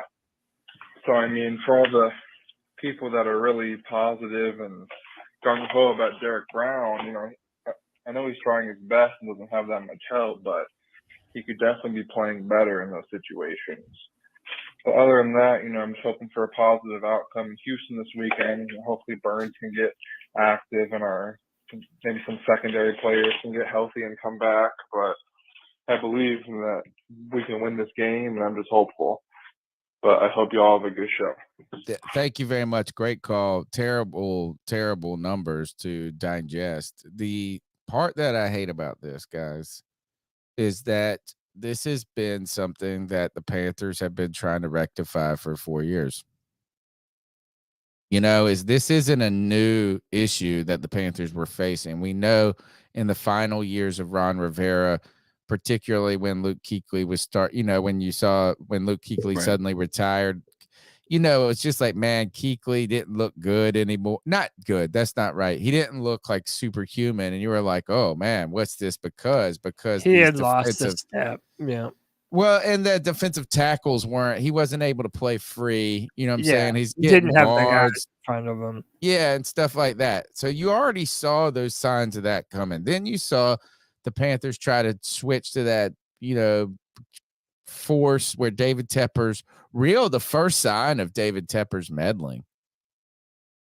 Wasn't that the first sign of David Tepper's meddling where at mid-season or at that last minute he made Ron Rivera goes, we're going to try to do the 3-4 because that was a Pittsburgh thing and he came from Pittsburgh and that was the real first sign that David Tepper was a meddler, a tinkerer. And then, but you saw that we just weren't capable with the personnel, and you saw this, and then Matt Rule comes in, and in a very admirable move by him and Marty Herney. I think it's like, hey, we're gonna radically try to rebuild this defense from old to young. It failed. It was a complete failure in their attempt to do so. I think they got Derek Brown and Jeremy Chin that year. We did get 2 players that actually turned, but you went and you got 8 players, and the Panthers have invested a lot into their defense in the NFL draft over the last 4 years, and it just hasn't paid the dividend returns. It hasn't paid the returns because we're now continuing to face these problems. You can call it schematic, you can say, but this is a lack of personnel and scheme contributing to this. The Panthers defense has been being retooled for 7 years now. Yeah, and we don't and we're not close to a resolution. No, the Panthers refuse to rebuild. The Panthers have this diseased mindset that they're only a couple players away, only to have reality come and bitch slap them in the face and show them, nah, dude, you're not 1 or 2 players away. You need a whole draft, and it shows us how pitiful I disagree with that. I disagree with that, Cody, because Matt Rule's first year, we put 8 fucking players on the defense in the draft. What do you call rebuild it? How else do you do more rebuild? The fact is you tried to do it, and it all turned out terrible.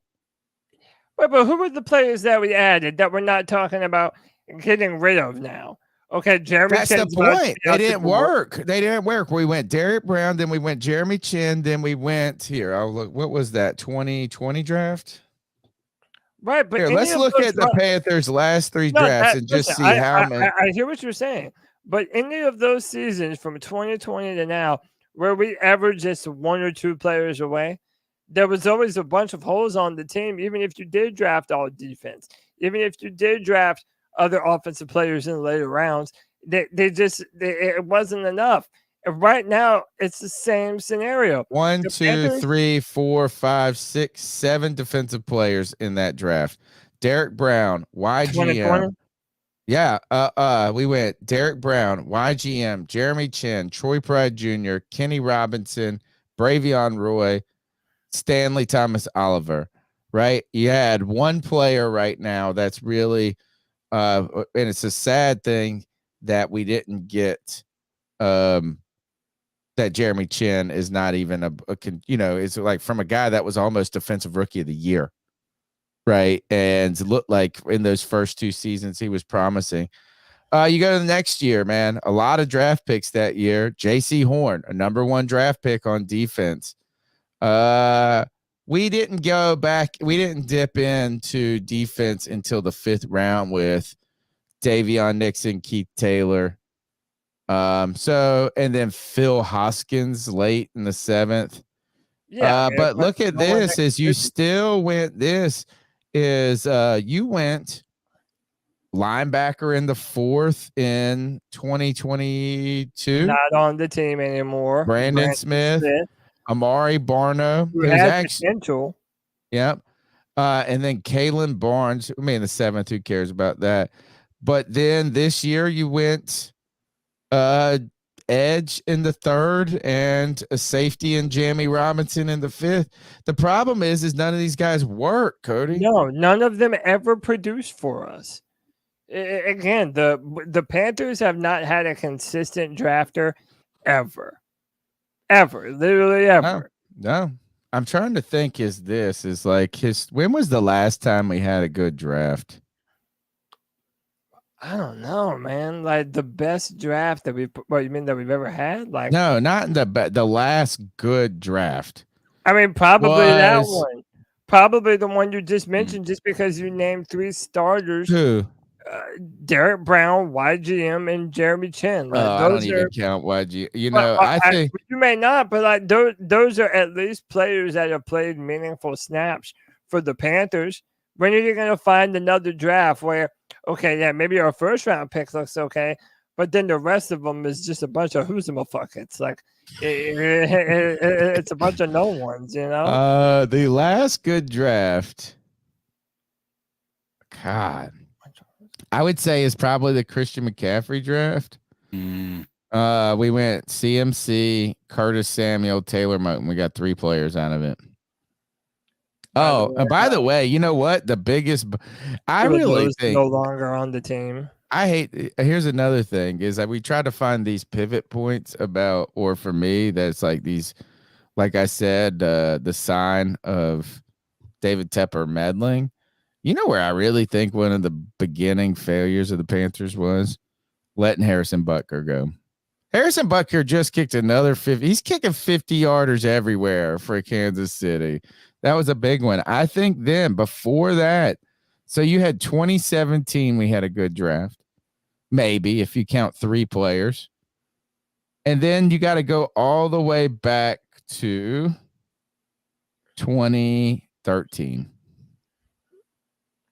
And that one fell into your lap because you got Starr, who fell because of his heart thing, to 14. Then you had K1 and you got AJ Klein in the 5th. Other than that, the Panthers suck at drafting. Oh, yeah. Wow. It is ugly, dude. I know, man. I know. Mm-hmm. Dude, we have never hit more than 3 players in one draft. Dude, it's ever unreal. Like the ineptitude in the late rounds. I mean, I just like even not even teams. That CK is like, think of this. Here, look at this. Brian Burns draft, right? So we say late rounds, but how about just the second round? Greg Little. Crap. Terrible. Right? Will Greer, Christian Miller, Jordan Scarlett, Dennis Daly, Tarek Godwin. That was a 2018. DJ Moore, Dante Jackson, Rashawn Golden, Ian Thomas, Marquise Haynes, Jermaine Carter. That might have been an okay draft. But again, it's so fucking mid, though. Like, dude, those players are dog shit, basically, man. 2015. Shaq Thompson, Devin Funchess, Daryl Williams, David Mayo, Cameron Artis-Payne. Oh, best draft ever, Cameron Artis-Payne. Probably that. Read it off one more time. This one was Shaq Thompson, Devin Funchess, Daryl Williams, David Mayo. I mean, considering how long Shaq has been here, say what you want about Funch. He was. But you're right. You're right, CK, though, is that it's the mid rounds, the late rounds. But we've had a lot of second round misses too, right? That's another thing is you go from Coney Ely to Devin Funchess to James Bradbury. That was a good second round. Curtis Samuel, Taylor Moton, Dante Jackson was second round. Greg Little was second round. YGM was second round. Terrace Marshall Jr. was second round. Matt Corral, third round. Jonathan, so you're not even hitting 2 outside of the ones. And you can say that we haven't really hit the ones completely lately. Sad stuff. Let's go to another call.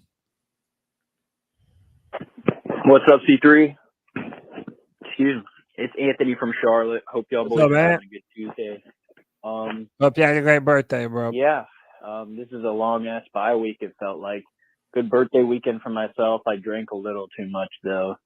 Yeah, just too much, but it's whatever. This week, though, we got the Houston Texans. This game has long been anticipated. I will be there on Sunday. Yes, I will be there. It feels like 8 weeks flew by so fast. I'm praying we can get a win. Let's hope that, someone was saying this, and I mentioned it in the Twitter spaces. we need to come out and see things that are different adjustments, different game plans, different style of offense, maybe even a different style of defense, or the whole staff needs to be canned. Because when you're 0-6 going into a bye week, most of the time, that's when you look yourself in the mirror and you say, okay, we need to change up what we've been doing because clearly it hasn't been working. So that's what I hope we can see in this Texans game. Just let Bryce be Bryce. Let him throw the ball deep more. People are complaining about how his deep ball hasn't been there all season, and trust me, it hasn't. Over the middle it has, but on the sidelines, no, it hasn't. And I think this comes down to two things. One, the chemistry with the receivers. And two, he just hasn't thrown the deep ball enough at all, like in-game reps at all. So let him throw the deep ball more. I see we're getting Austin Corbett back. That's a huge positive. To our offensive line. But Jeremy Chin and I forget who else went to IR. YGM. Yeah, two guys. Our defense is so fucking banged up. It's really bad. So again, this comes down to this. I know people, I'm not really even asking for wins at this point. I just want us to be competitive. Like, I know that the defense has been the biggest culprit on the team, and hopefully Thomas Brown can just help this offense look, a good amount better from game to game. Because I think about this, like, unless you have the 2018 Chiefs offense or the 2007 Patriots offense, your defense, if it's, dead last, or even the 2011 Packers, if it's dead last in the league and your offense is just middle of the road, you're not going to be winning games. Well, we know we're not, but we want to win you're a giving game, up 31 not points a game. games. It's way too much. So give me your thoughts on that. I'm excited about this week. Anthony from Charlotte. Thank you, Anthony from Charlotte. Happy birthday. You always drink too much on your 21st, or at least that's what happens to most people. We don't want to win games. We want to win a game. And I know the defense, though, for the first 3 weeks was a bright spot. Now it's been hobbled by injuries. I just thought, you know what, I don't care how you win this game. If you lose this game, it's really going to be hard for the narratives. Yeah. It's just going to be hard. And it's not, you think that you're going to turn on ESPN or Good Morning Football, which I like Good Morning Football. I don't watch it a lot, but I like the guys that are on it. You think they're going to have a nuanced conversation about how bad the Panthers defense is?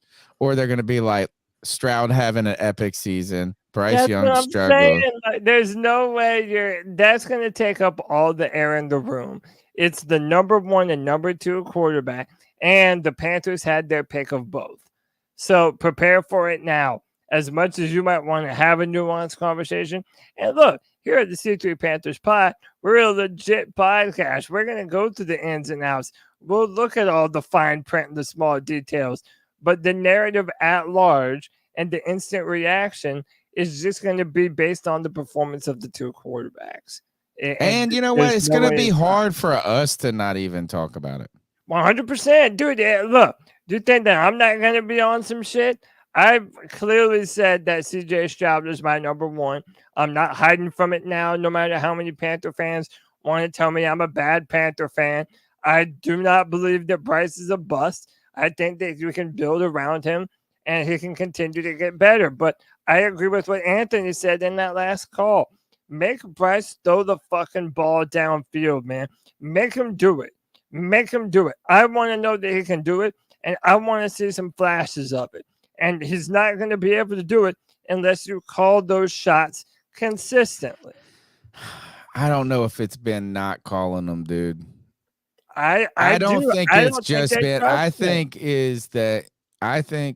that this offense has just fizzled out at some couple of times. There's been some moments where they've led these long drives and they've gotten down there, and then something has gone wrong, penalties or whatever it may be. We've actually been a very penalty-ridden team, right? Mm-hmm. Undisciplined and problems. So a lot of things I think are going on to that. But there have been plays where they have been called and they just haven't worked out, whether it's been poor throw, poor timing, getting sacked. Like, it's just been And that's the problem when you have you have a small, this goes back to what I used to say about Mike Shula is that he would take the deep shots where they're low percentage throws. And if you don't hit them, you don't take them every play. So you might have 10 passes that are under 10 yards, and those are higher percentage. So you'd be a 7 for 10 on those. But if you're less than 50% on you can't call it every play, Cody. Like we just got to hit a couple. We got to hit one. Right. You just got to hit one, and then one leads to another. That type of thing. But the Panthers just can't get rhythm. Right. They can't get rhythm at any. You're not able. Okay. If you practice something 1,000 times versus practicing it 10 times, which number amount is going to make you better at that thing? 1,000 times, right? Because you've done something way more. My point being is every once in a blue moon, we'll ask Bryce to throw the football downfield, and he doesn't connect because they don't have the practice and the tempo and the timing and the rhythm required to push that ball downfield because they haven't been asking him to do so. When I watch the All 22 every week, the amount of times that we're calling bubble screens on a third down and like not even trying to stretch the field, only going underneath stuff. You sometimes you have to just say, fuck it and chuck it and just I'm not saying do it every play, but defenses need to fear that you're willing to throw the ball downfield or else they're going to play everything underneath and you're never going to be able to start an offense. Yeah, I think there's just got to be a lot of things that come together. And I think that Bryce has got to hit on it. Some receivers got to get downfield and get open. And all that has to happen on plays where you don't call it and the offensive line just shit the bed at that moment. Yeah. So it's like a lot of things going on. Let's wish a happy birthday to Michael Wydrick's grandmother, Grandma Wydrick. 72 years old, and she's been battling with chemo. So she's been going through it, but she's, fighting through chemo. She has a great spirit. Shout out to Michael Wydrick and happy birthday to Grandma Wydrick. All right, let's take another call. We're power through with some calls. We've got power rankings to go, prize picks to go. I won $100 on prize picks this past week, guy. Oh, dude, I was so close to winning $200, man. All right. Well, here Gardner bro. Man, the drip. You didn't believe it. I told you. I should have never doubted. Carolina Cat Chronicles, aka C3. Yo, these fucking guys. What's up? These fucking guys. You got Tony, you got Cody, you got CK, you got Greg. These fucking guys, they take time out of their fucking day, out of their week. They got busy home lives and shit. And they get this podcast up and running for us fans to bitch, moan, complain, all this other shit. So you got to give it up for these guys. These fucking guys. Without these guys and the therapy sessions, this fucking the Tuesday show, the Friday show, post-game show, even as depressing as it is, hey, it gives us something to do, something to bond about, being a sad little fucking Panther fan. You know what I mean? So I know it's a little different than previous segments of you fucking guys. But these fucking guys, you got to give it up for these motherfuckers, man. You really do. So subscribe, fucking share the shit, fucking put them over, keep pounding. Actually, they should change. Keep pounding, keep fucking hoping, because that's all they fucking give us every goddamn year.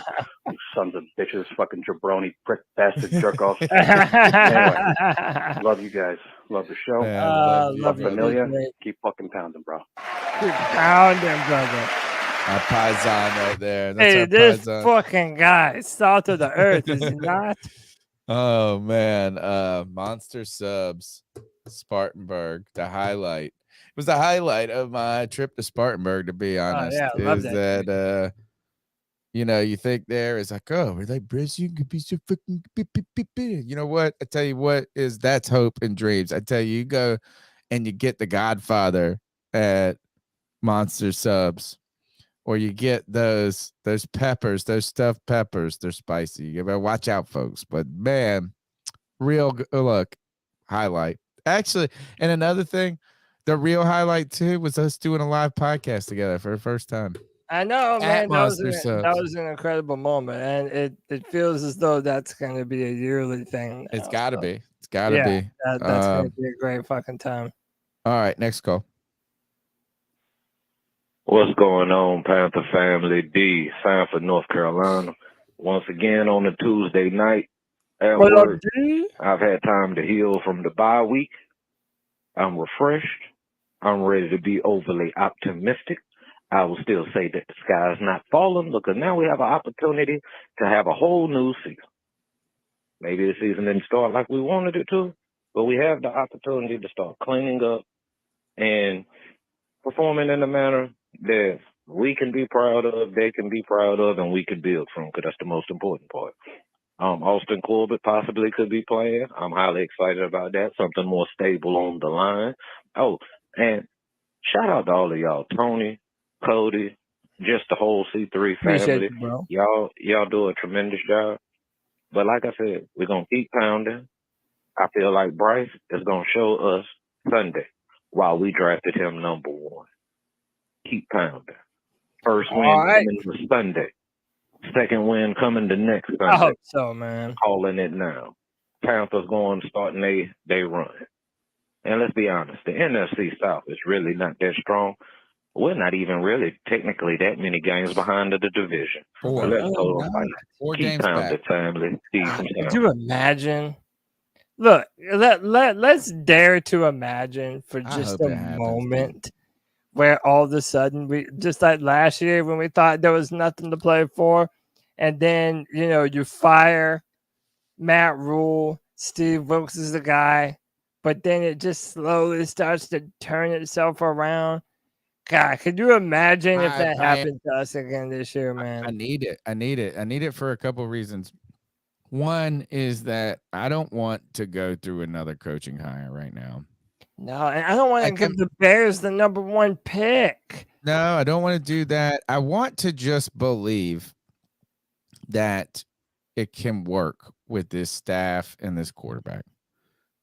And, running off 4 or 5 games, maybe even 6, finishing 6. If you win 6 games, I'm sitting here going, you know what? Was it disappointing? Certainly. Was it disappointing? Certainly. I had higher hopes, but we can build. We can build. You win 2 games, I'm thinking, man, shit, everything. I mean, you're wondering, should Frank Reich come back? I don't want to go through the search again. Yeah, me neither. I just don't want to go through it, but we might be going through it. But no, so let's dare to imagine a future that we just thought 6 weeks ago was very tangible, was very realistic. So yeah, let's run it off. Let's beat the division. In fact, this is a great time for us to do some prize picks and talk about some wins, right? So, Prize Picks. We're sponsored by Prize Picks, but more than sponsored by Prize Picks, we play Prize Picks. Prize Picks is the number 1 daily fantasy football sports app you can go. It's fun. All of the people that sign up that have played, we have DMs that we're talking about it. We're sharing our wins. We're sharing our lineups in the background. You go to prizepicks.com and use the promo code C3. They're going to give you a 100% deposit match on your first deposit up to $100. The way PrizePicks works is you use your fantasy knowledge, your football knowledge, and you identify players that have a certain fantasy football projections. The minimum has to be 2 players from 2 different teams. The more players that you identify and correctly project, the more money that it pays out. So you select these players, they're called entries. You do more or less on their projected points totals, touchdowns, yards, right? And you can win some big time real money. In fact, Tony Dunn pulled out a much needed win because I hadn't. And this is what's great about it, is that a couple of losses start to add up, but one nice win gets you right back ahead, right? So I had, if you look at this, I've had 2 wins in a couple of weeks. I had a bunch of losses, but all of a sudden, look, my money's way back up. Look at that. Boom. $100 right here. I won $50 last week, and I was so damn close to winning another $200 this week, man. You got two ways to play. You can play the power play where you got to get all your entries correct, or you can do a flex play, right? Where you can get, 3 out of 4, 3 out of 5, and you get a lesser payout. Last week, my selections were Jalen Hurts, more than 259 yards, Alvin Kamara, more than 29.5 receiving yards, and Tyreek Hill, more than just get a touchdown. He had to get any type of touchdown. $20 paid out $100 for Tony. A little bit before that, I had DJ Moore. This was a flex pick. The way a flex pick worked, I put in 25, and I got 2 out of 3 right. And I won $31.25. So let's win some money right here, guys. What do you say? You help me. Right now, Mike Evans, we're going to go ahead. I think we're going to take this deal right off the bat. They like to give. Anthony is screaming in the chat that take Stephen Curry second half points and Durant second half points. I know nothing about basketball, so this is a lot of we don't know. I don't know. Yeah, I mean, I don't know who they're playing. Are they going off right now? I'm just reading the chat. All I'm doing, Klay Thompson, 10 points. Look, that's a lot of mouths to feed right there. All right. Tell us, Anthony, why do you think that those are great picks? But we're going to just stick with NFL real quick. We'll do an NFL, and then I'm going to put those. How much time do I got in? Actually, you know what? I got a little. Let's have a little fun with some NBA second half. Right? He says this. We're going to go Steph Curry. We can't do 2 players on the same team, though. We'd have to find somebody else. You sure? I thought they were letting you do that. They were letting me do it on NFL. Nope. You got to have 2. You got to have, watch, I bet you it will not. We'll do 5 points. We'll do $5. See what it does. I bet you it won't work. Oh! It must have changed. Yeah, now you're. No, you know what? Durant doesn't play for the Golden State Warriors. That's what it is. I'm sitting here thinking Durant is still on the Warriors. That's 2 teams ago. That shows you how little I'm following basketball. That's 2 teams ago. Really. Oh, that's funny. Oh my gosh, what was I thinking? All right, there we go. We got that. All right, we got that one out of the way. Let's see if we can win that. This is what I like right here. Well, I don't.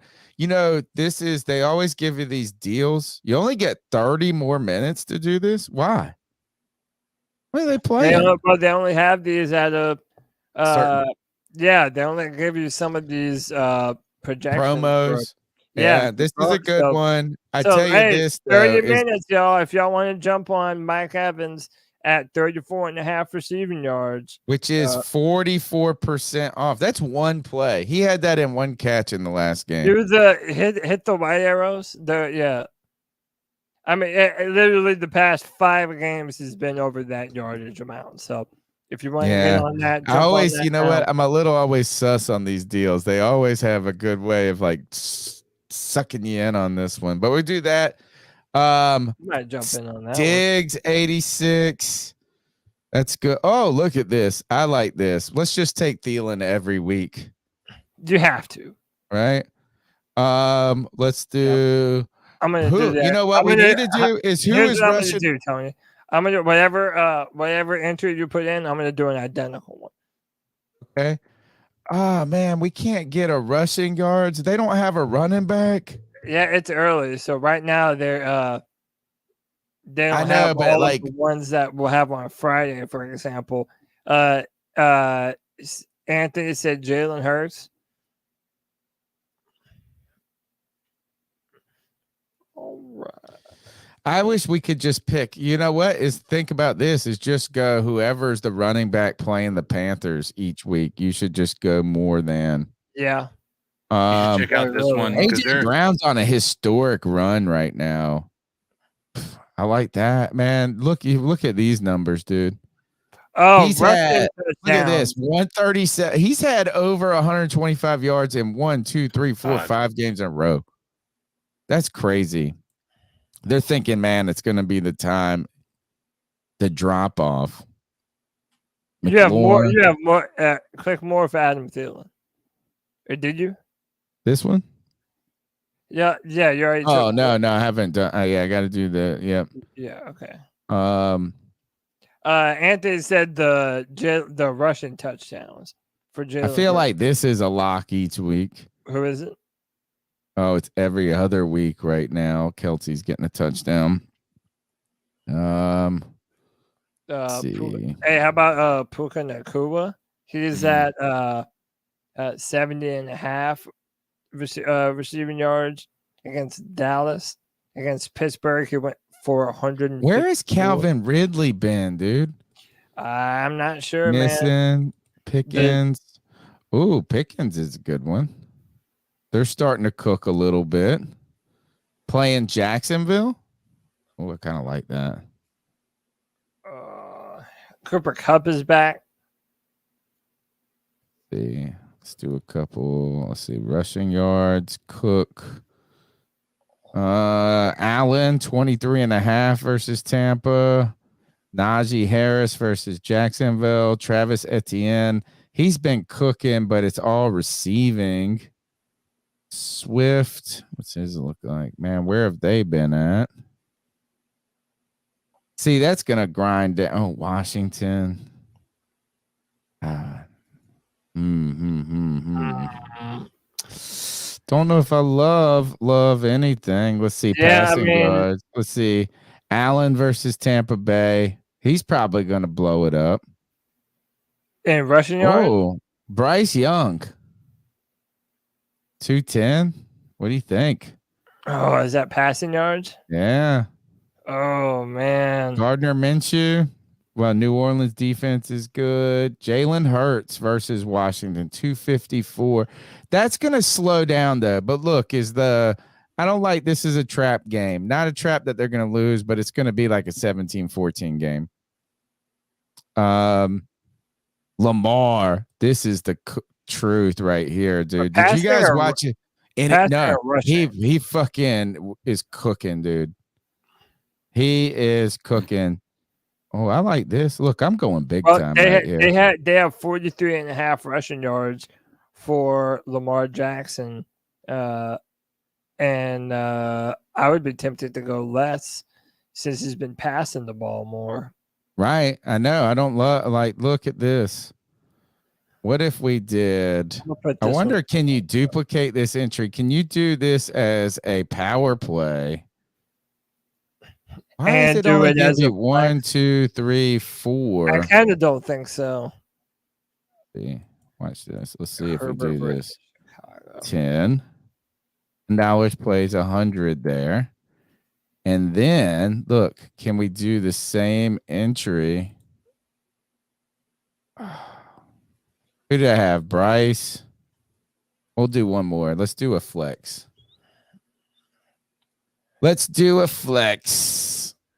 I'm trying to see what. Oh, interceptions. Will Josh Allen throw? No, I don't think so. Stafford versus Dallas. 254 passing.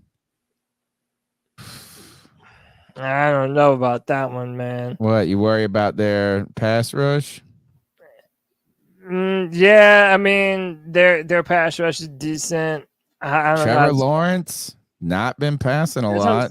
Now, time to go off. Now look, Justin Herbert. Too many. Justin Herbert's playing the Bears. But they're gonna. Do they have to? They don't have to score a billion touchdowns. They got 274.5 passing yards. Ooh, I like Goff here. Goff. Let's do Goff. Let's do. You think Josh Allen gets 24 rushing yards or too much? Oh, that's tough, man. He hasn't been picking it up. I like this. What happened to Breece Hall last week? Why did he only get 39 rushing yards? God, what number was that? Did you already put one in? Yeah. Okay. Oh, remember, there's also field goals made. Evans, Godwin, Davis, Cooper Kupp, 91, CD Lamb. versus the Rams. He's about to go off again. I want one more. Puka, Christian Kirk, Deontay Johnson. Didn't he have a big week last week? Yep. Oh, he might start. Might go like that. And it's Kyle Pitts. You know what? I'm going AJ Brown. I'm doing this. I'm doing Moore's. Yeah. Do 20 more. Which one are you doing? What, AJ Brown for what? For which one?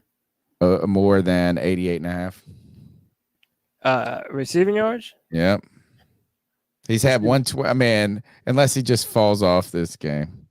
All right, that's PrizePicks. Use the promo code C3. You get a 100% deposit bonus up to $100. Right now, the way my entries are going to look right here is I've got $20 on 3 picks pays $100. $10 on 4 picks pays $100. So I made $100 last week. I'm risking $30 with this week with the opportunity to win 200 more. That's fun stuff right there. Makes it fun to watch. Let's go Bryce Young more than, folks. We'll come back on Friday and do PrizePicks on the Friday free-for-all. And there will be even more numbers to pick from going forward. Cody, let's take two more calls, and then let's talk about our power rankings as we go forward. The number's 252-228-5098. Here is Dave from Sanford. C3. This is Dave from Sanford. I love y'all. I know I apologize just about every week. I just always be having so much to say. But I didn't just want to leave with the whole idea of we just go win the division and just saying I'm a Panther fan. But let's look at it. Desmond Ridder, incredibly underwhelming so far for the Falcons. Even though they're finding a way to win, with his play, it will not sustain. Derek Carr is suffering from injuries. Chris Olave now has legal issues. And the Saints have not really been that impressive this year. And then we look at it. Baker Mayfield, he's worse than the stock market. He'll have a good enough return to make them feel like they're about to make a run, and then it just crashes horribly at the end. The point that I'm making is we're 3 games behind. I understand there's not a lot of optimism when you haven't got that win, but in a lot of cases, that first win can lead to more productive wins and a better situation. Frank Reich traditionally has started slow, not giving him no pass at all for anything. And I'm highly optimistic about Thomas Brown. All I'm saying is, family, technically right now, we are 3.5 games out of the division. Let's fight for the division. Let's hold our head up high, and let's keep pounding. Once again, shout out to Tony and Cody, 2 of my favorite Panther fans. And shout out to the C3 family, the greatest fans for podcasts and Panther football. Appreciate you, D. And shout out to just the C3 Panther Podcast itself for giving us this platform to be able to let out our thoughts. I love y'all and get love you, man. Can't wait to continue listening. Man. Oh yeah, I love messages like those, man. How does it not just warm your heart, man? Love it. Shout out to D, man. You're the homie, bro. All right. We'll do one more call, then we'll do our power rankings. Is this the last one? No, we got a couple. Hey guys, more. It's the growl that makes them howl, aka Joey the Blind Panther.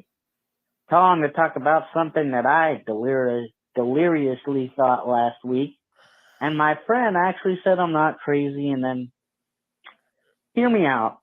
I know we're so down in the dumps that we can't positive. What the hell does that mean? Is that even real? Yes, it is. We still go 8-9, guys.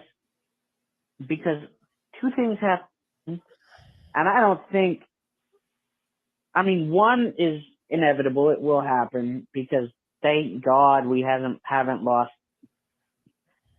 too many key players for the season. If we've lost any, knock on wood. But all that has to happen is if Thomas Brown can get this team playing with some balls. Okay? I mean, we're already 12th. I mean, we're already in the top half of the league in scoring. Okay? Okay? We're already top in the league in scoring.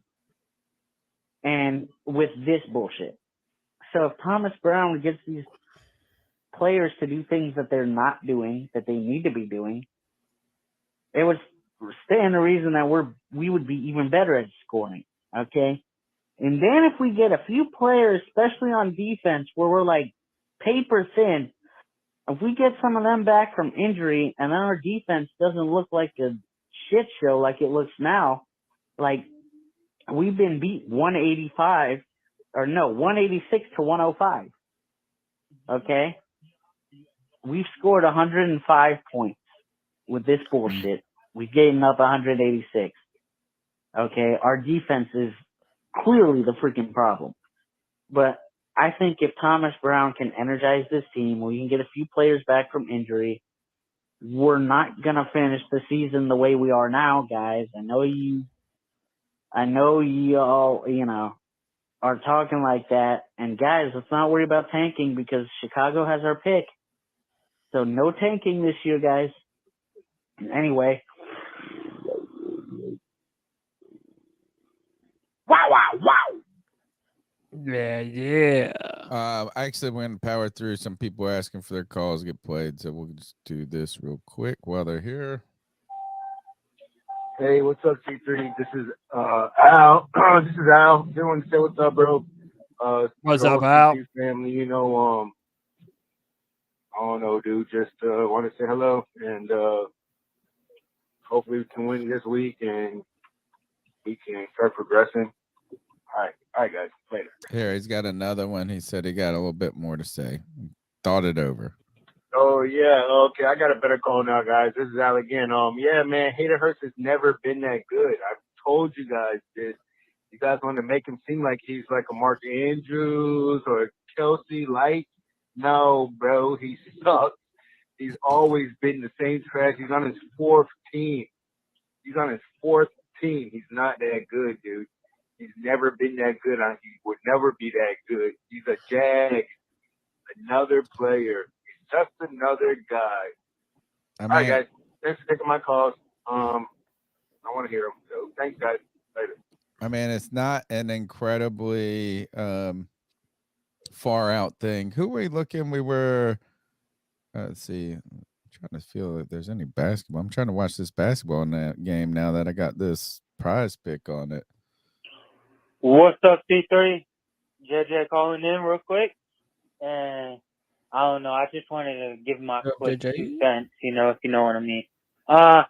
Really just wanted to say, hey, there's still some stuff to keep our heads up about this season. Jesus.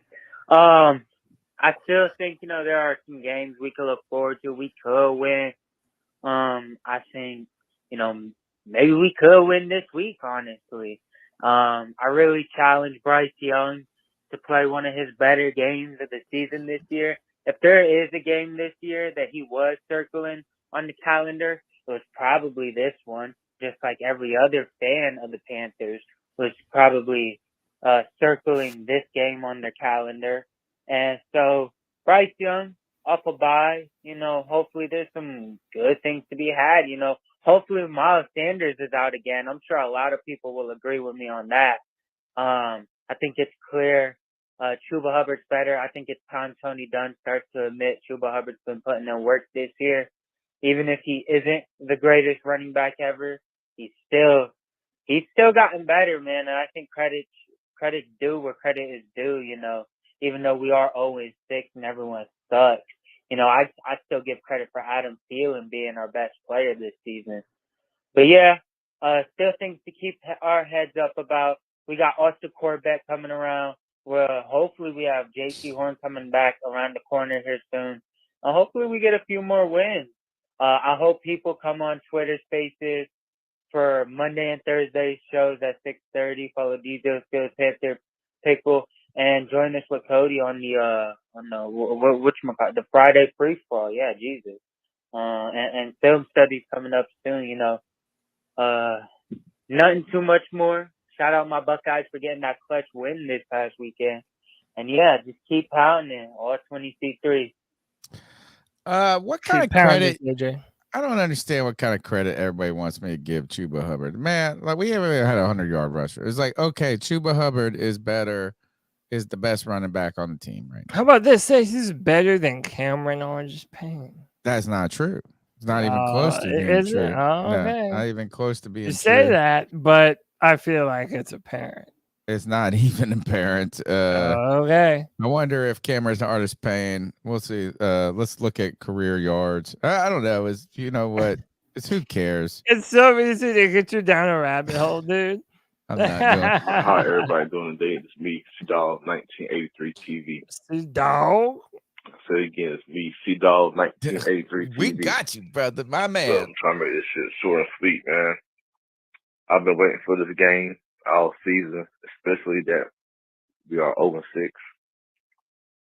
And with us being 0-6 and CJ Stroud coming in here, man, I'm pretty sure CJ Stroud will have a big chip on his shoulder to show the Panthers that they made a mistake in drafting Bryce Young.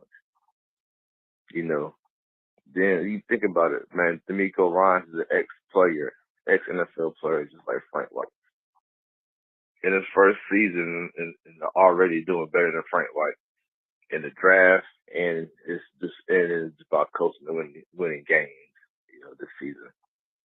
But yeah, man, it's just probably I'm looking for CJ Stroud to come out here and fucking cook. I'm looking for CJ Stroud to throw for at least 300-400 yards. God. About 3 touchdowns. Why are you looking for that, C-Dog? He don't like Bryce. Then just go drop it down to 0-7. Then, you know, I really can't even tell you when we will get a win this season because now we're winning the division. Man, in our division, my man Desmond Ritter is playing better right now as a quarterback, and the Falcons do have a decent defense. We're probably gonna lose to the Buccaneers. You know, hopefully we can split with the Bucks. Then we're probably gonna lose to the Saints again. You know, they got a pretty good defense. You know, so man, it's gonna be a long season. But whenever you come in here, make sure you hit the like button. Make sure you subscribe to this great content. C3 Podcast is the longest Panther podcast on the internet.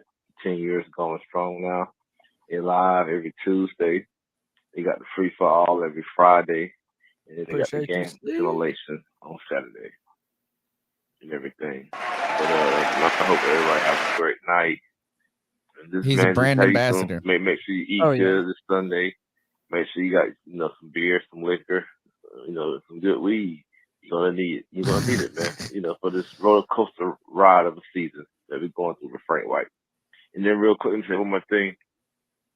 With Thomas Brown calling the plays, I don't see no difference because Bryce Young can't throw the fucking deep ball down the field accurately. And that's why he can't get the ball to goddamn Thielen. That's why Thielen's the only one got them really doing anything. Then because everybody else can't do nothing, but he can't get the ball to DJ Chark. He don't like some of them. Look at this. We got a real cool. Oh man, dude, Will Horsley, my favorite. Just gifted 10 memberships to C3 Panthers Podcast. Will, you're a legend, my man. We appreciate you, brother. That's big time, man.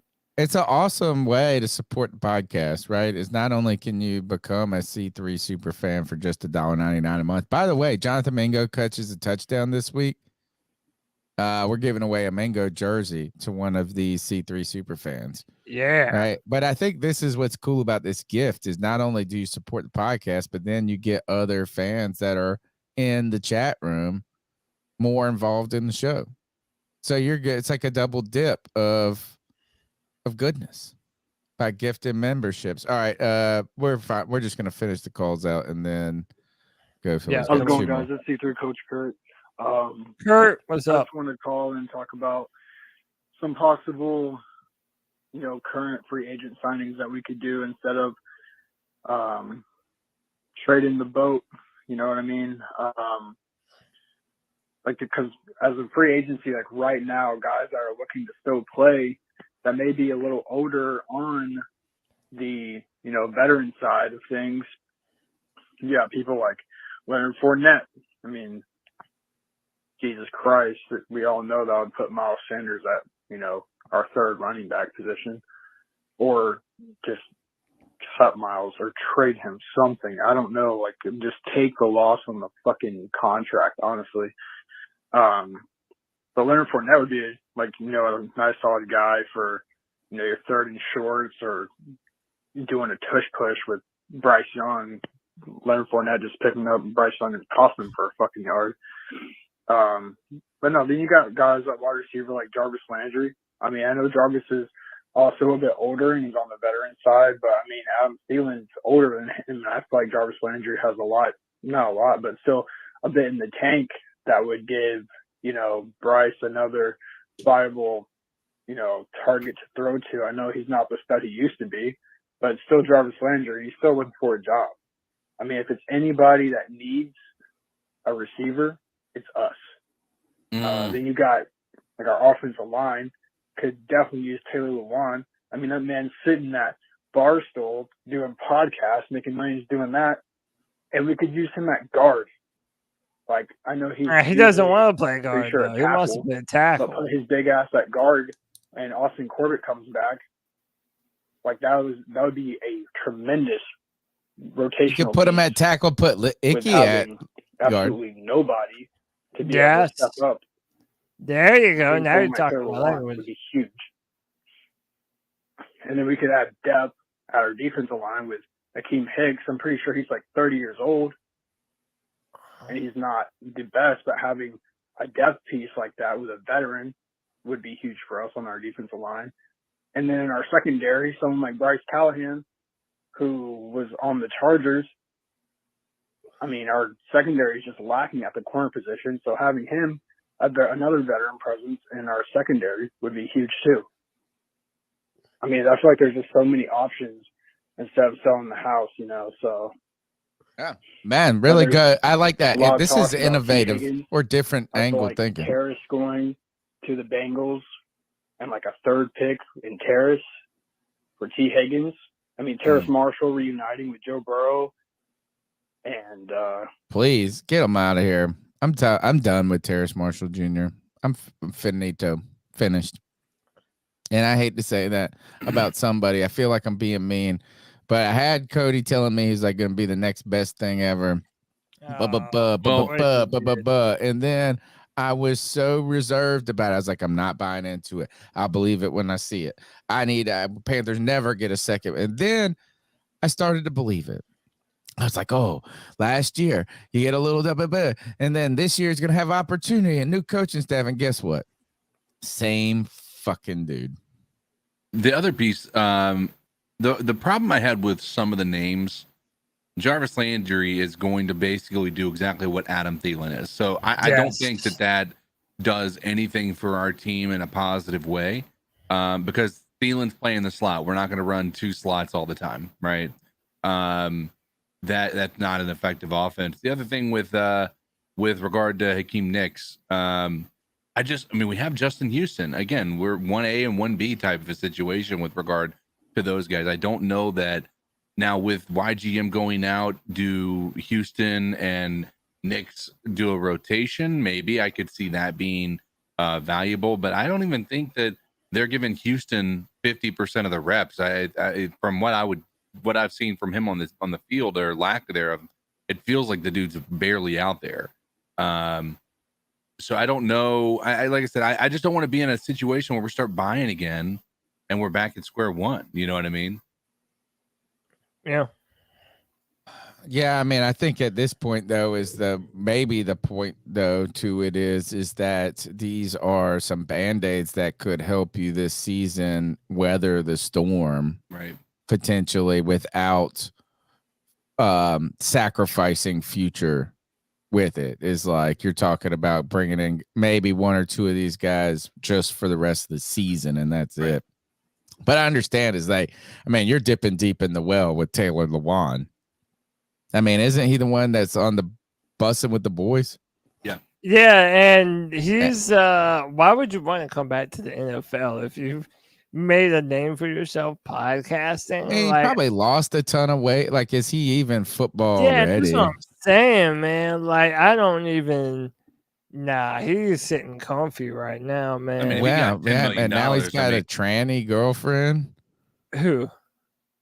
No, it was they did it as a What?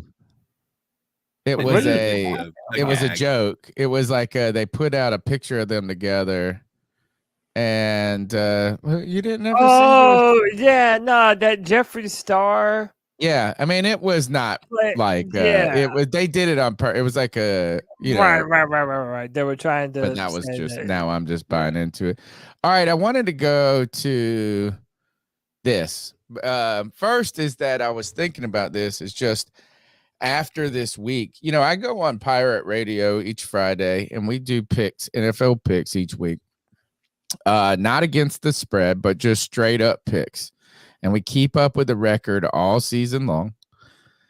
And I had a tough early couple of weeks, but not this previous weekend, but the week before I went 11-3 in my picks, right? Like the best week. Started pulling ahead. This past week, man.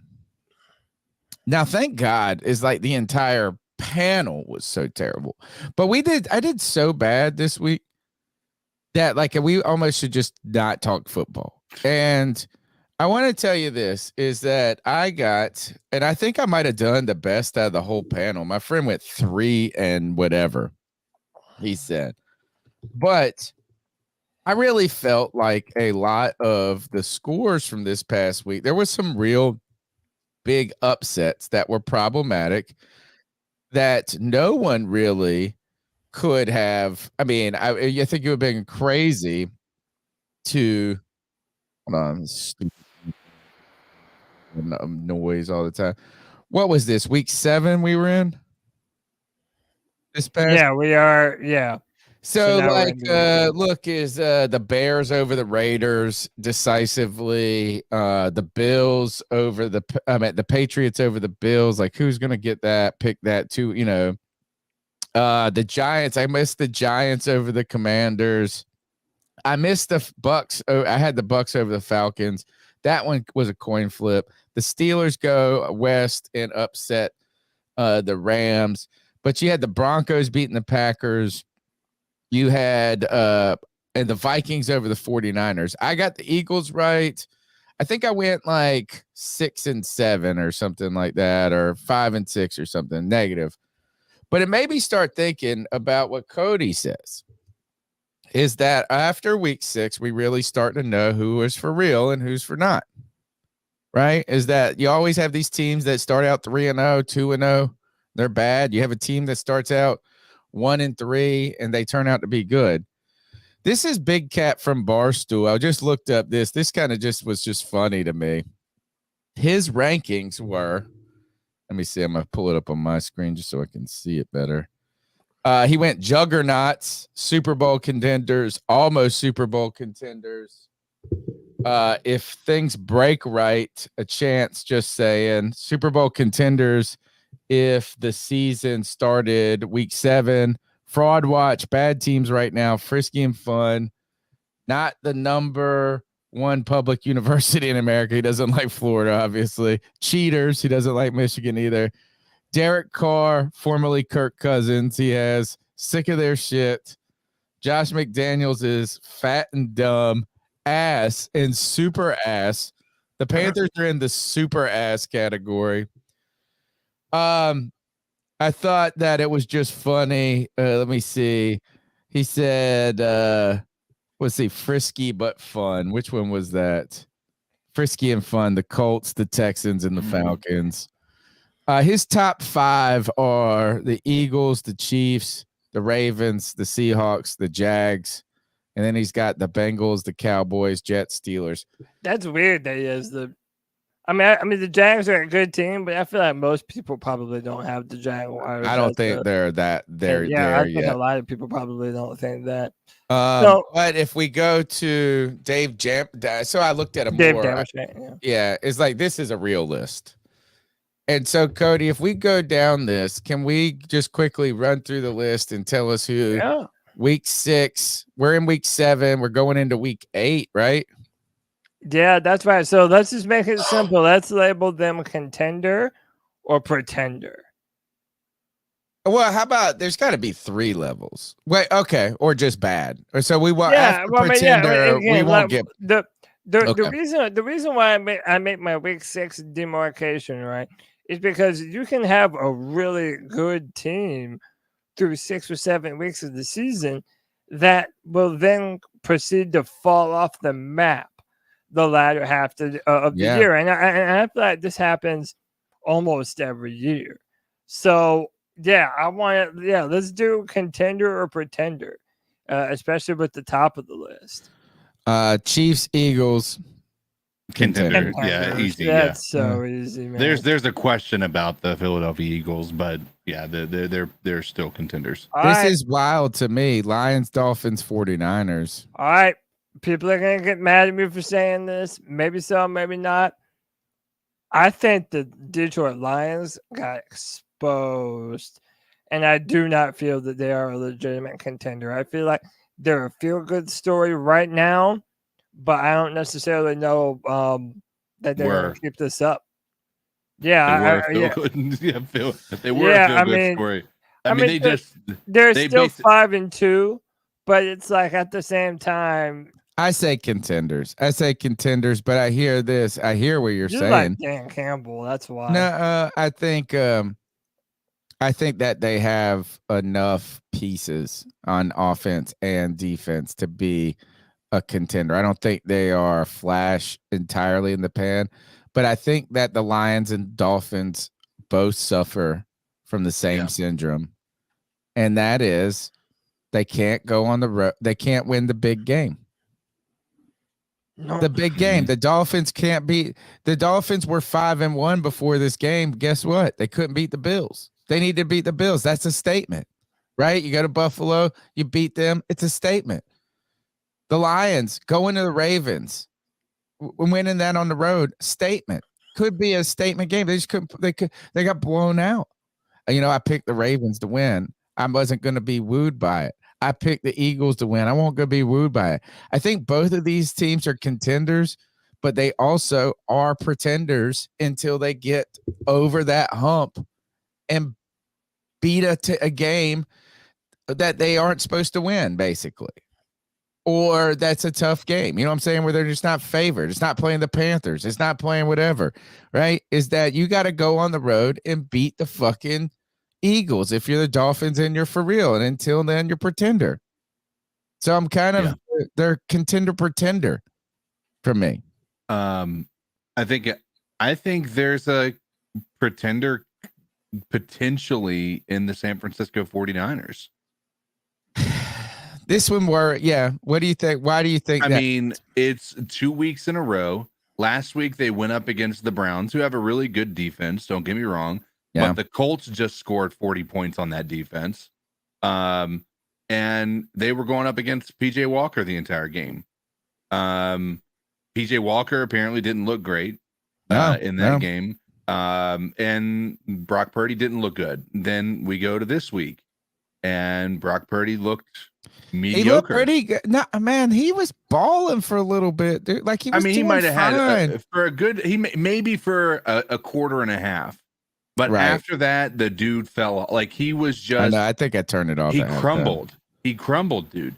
Like like the first thing that they talked about was how good he was, and then that drive that they were talking about, that he threw that bad interception where he just nobody was there. Again, it's bad games happen. It happens 2 games in a row. Right.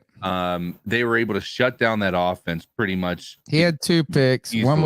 One was late in the game. 21 for 30, 272. Christian McCaffrey couldn't get the ball going. I mean, I think the injury showed. I think he was running kind of funky. Yeah. This is wild, though.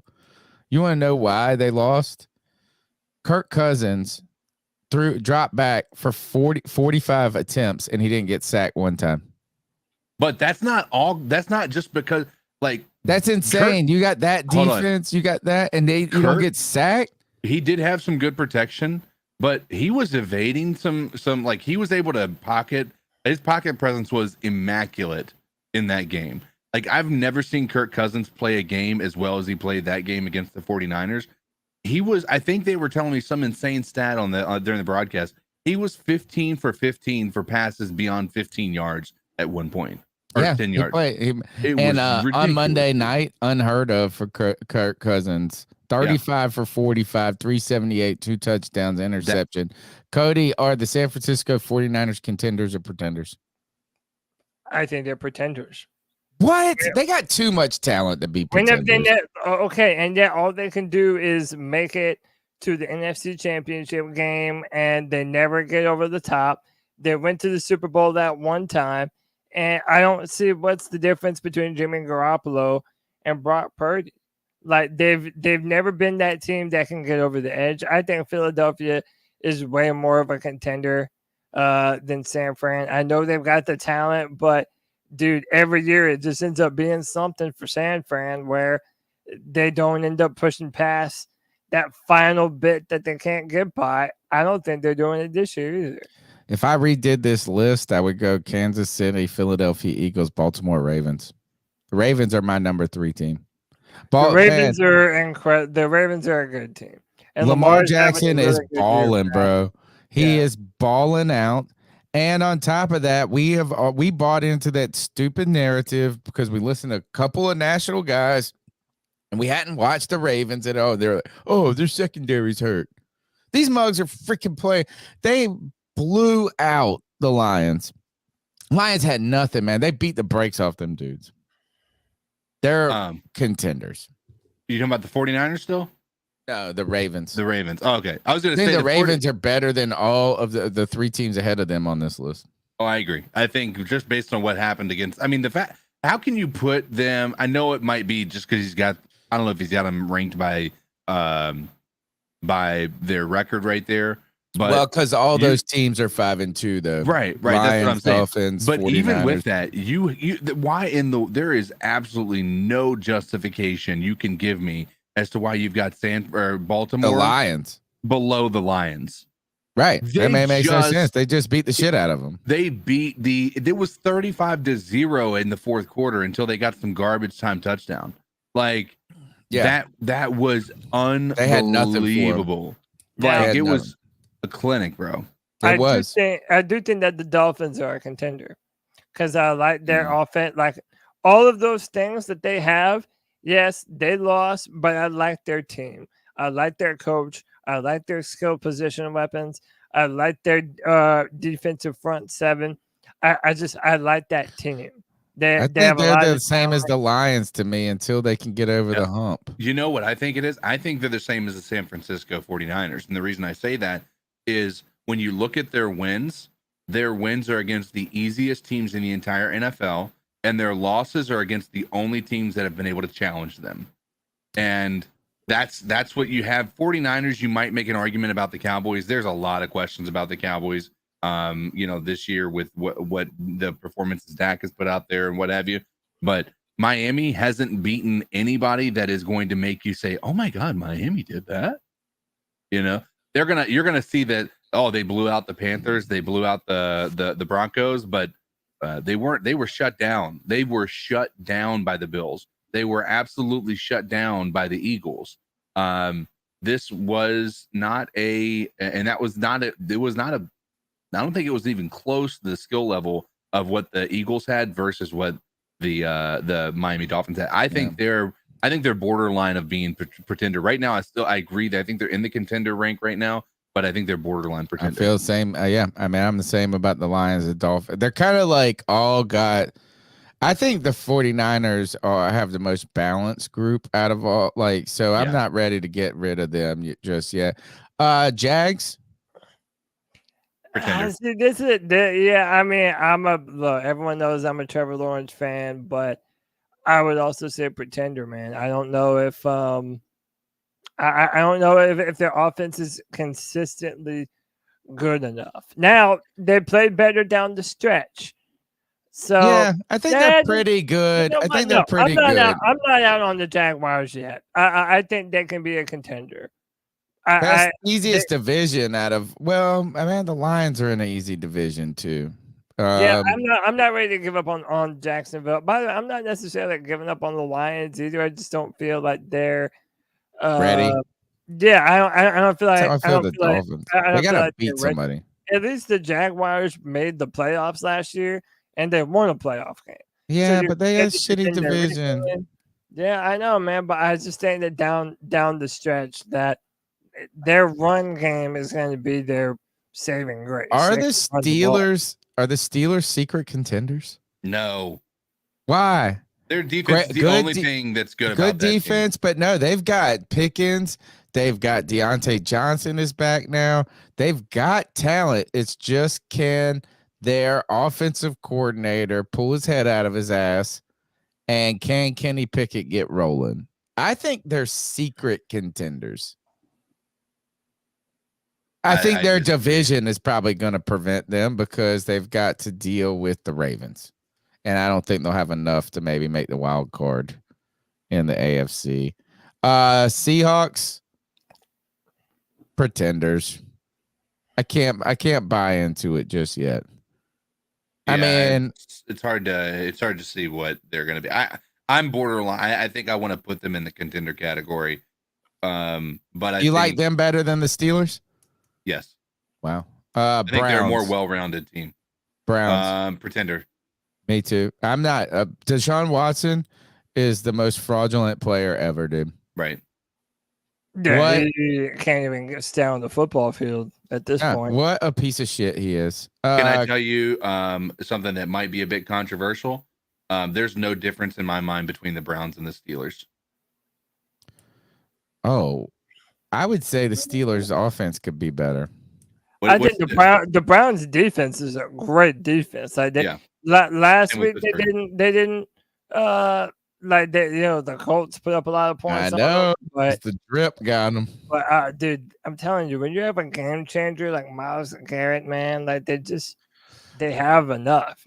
How about this? Are the Bills or the Cowboys contenders or pretenders? Both. Oh, yeah. I mean, it's and the Bengals. There's 3 teams on this list right now. 1,000% pretenders right now. But hold on, man. Like that's the whole point of my Week 6 theory, is that the first half of the season can be a mirage. Like there are teams that are good on this list that are not going to finish good, and there are some of these teams down here that are kind of mediocre. They start 0-3, the Bengals. Yeah, but like the Bengals, but then they've gone on a run. They've pulled it together. Yeah, the Bengals are another team that ends up turning it on down the stretch. I think the Bengals, the Cowboys, and the Bills are contenders. Let's see. The Bengals, how about this? Let's see what they started out. They lost 1, 2. Oh, they started out 1 and 2, 1 and 3. They have won 2 in a row. Well, you know what? We'll learn a lot in the next 2 weeks about 2 teams. CK, guess who the Bengals play next week? 49ers. Oh, that'll be interesting. And guess who they play the week after? The Bills. Eagles. Oh, Bills. Okay. Yeah. Oh, man. You know what, though? I'm going to say pretenders, though, because their schedule sucks. They've got the 49ers, the Bills, the Ravens and the Jags on their schedule, and the Vikings. You don't want to mess with them right now. And the Chiefs. Yeah. Bengals, they ain't making it pretenders. That's just the strength of schedule thing. Dallas. Pretender. Why? They got the parts. They got the parts. They have the parts, but they're not. The lack of what was it, Kellen Moore, him no longer being their offensive coordinator is apparent, and it's not even like I think that was a major just mistake. Because of the 49ers game? No, because if you look at the entire year, they've been dead. Like when you look at Tony Pollard, right? Tony Pollard was a lights out running back last year. He's barely able to get. He's on my fantasy league, and the dude is not. He's a mid-tier running back all of a sudden. I know. You Hey, know, you know what? How about this, Tony? There's no difference between Kirk Cousins and Dak Prescott. Yeah, there is. Is Kirk Cousins better? Kirk Cousins is better. Yeah, Kirk Cousins is better. It doesn't matter. They're not taking you anywhere. Oh man, Kirk Cousins. Kirk Cousins is good. I've been hearing this. Kirk Cousins should go if he was on the Jets right now. And now just because they've rallied off, dude, he just beat the shit out of the 49ers. He doesn't even have Justin Jefferson. Cody, it's not just that.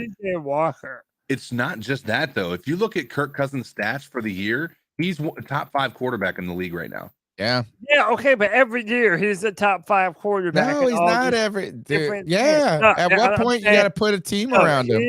He is not the player at the quarterback position to put you over the edge. I think he is now. He's not a playoff quarterback. I think he is now.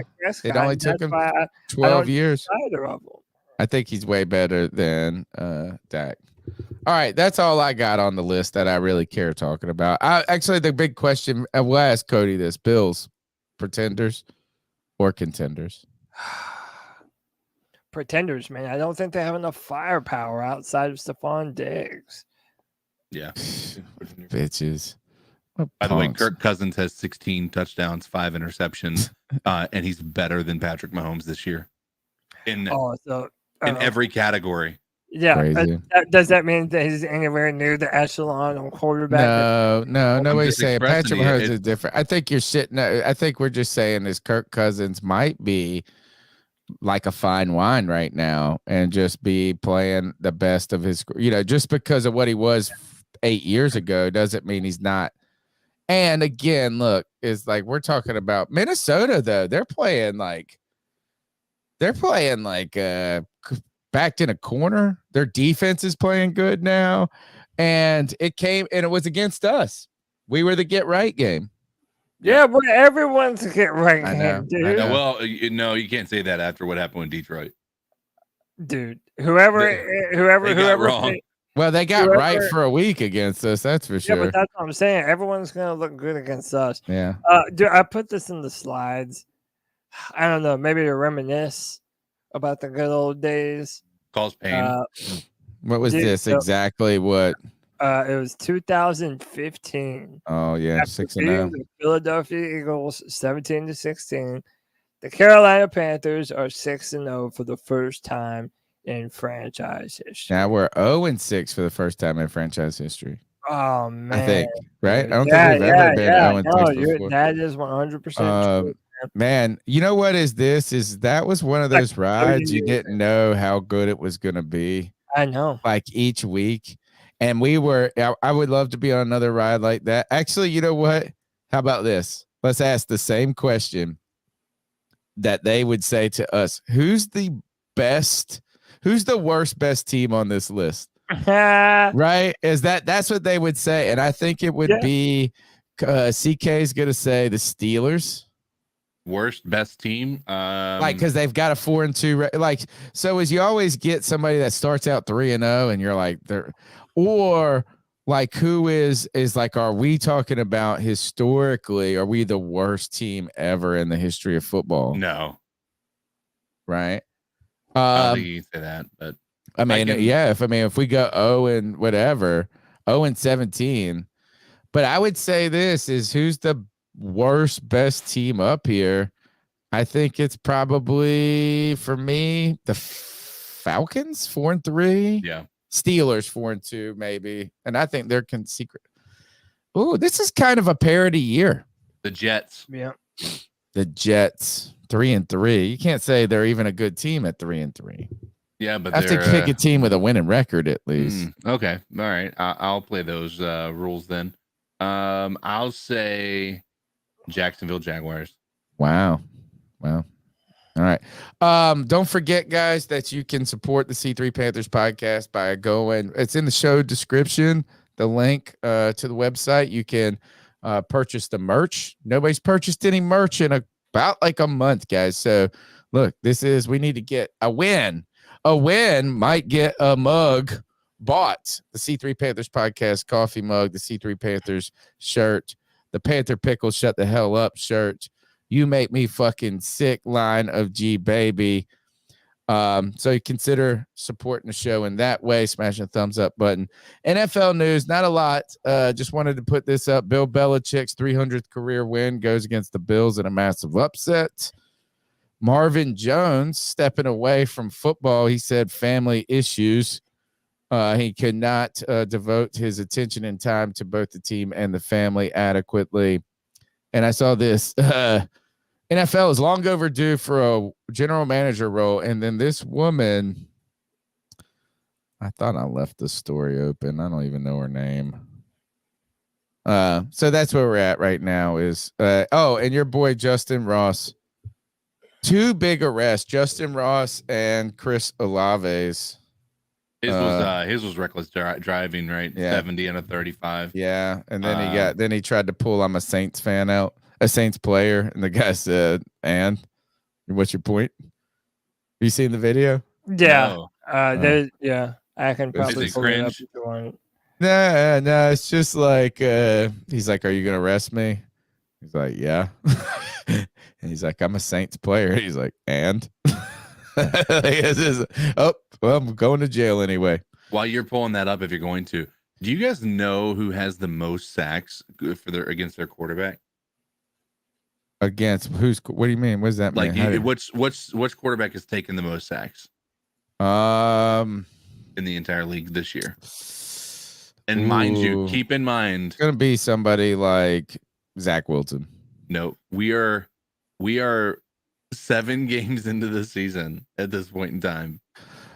Mind you, keep in mind, Bryce Young has 16 sacks on him. Yeah, it's gonna be like 40. He's not even in the top 10. Was it Daniel Jones? No, 40 for Sam Howell in 7 games. Oh wow, that's crazy, dude. Daniel Jones has 28. Justin Fields has 24. Picks this week. Who you guys got? Panthers. Oh, dude, it's so hard for me to go to pick the Panthers right now. I think the Panthers do pull this one out. Okay, I'll say the Panthers win this one. Again, it's hard to continue to. Not only is it hard to win games in the NFL, it's hard to continue to lose them every single week. So I think this is the game that changes that. Plus, we have a pretty good history against the Houston Texans and beating them. So hopefully that'll continue. Panthers get their first win. Tony Dunn's putting it down. Thinking with my heart. Cody, think with your head. Yeah, Houston Texans. They're gonna win. CJ's gonna blow the fuck out. You already know. Let's ice some fools up and get out of here. Let's do it.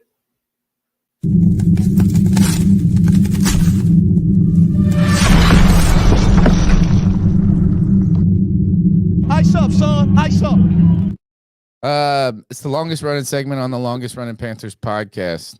This is where we tell someone to ice up, toughen up to get it together. It is our homage to Steve Smith. And it's our way. This is open to anything. Football, non-football. I got several. I just have 2. And Okay. one of them I don't even know if I can play. What do you think? You think I can play 19 seconds from the Manning cast? Probably not. Is it bad? What? Tell me. No. Give me a play-by-play of what happened. Well, no, It's just about demonetized is what he's worried about. Yeah, that's what I'm saying. You'll It's get not demonetized. Tell us what happened. Just describe it. So, well, all right, well, I'll tell you that second. Let me give you my first one. If you've been watching the Ice Up video or Ice Up picks for a while, you pretty much know by now that we pretty much just show you different ways that people can die being dumb as fuck. And I have a trend of showing people on motorcycles doing dumb shit on the freeway. And this one might take the cake. And I want to preface this. The driver did survive this. As unbelievable as that is.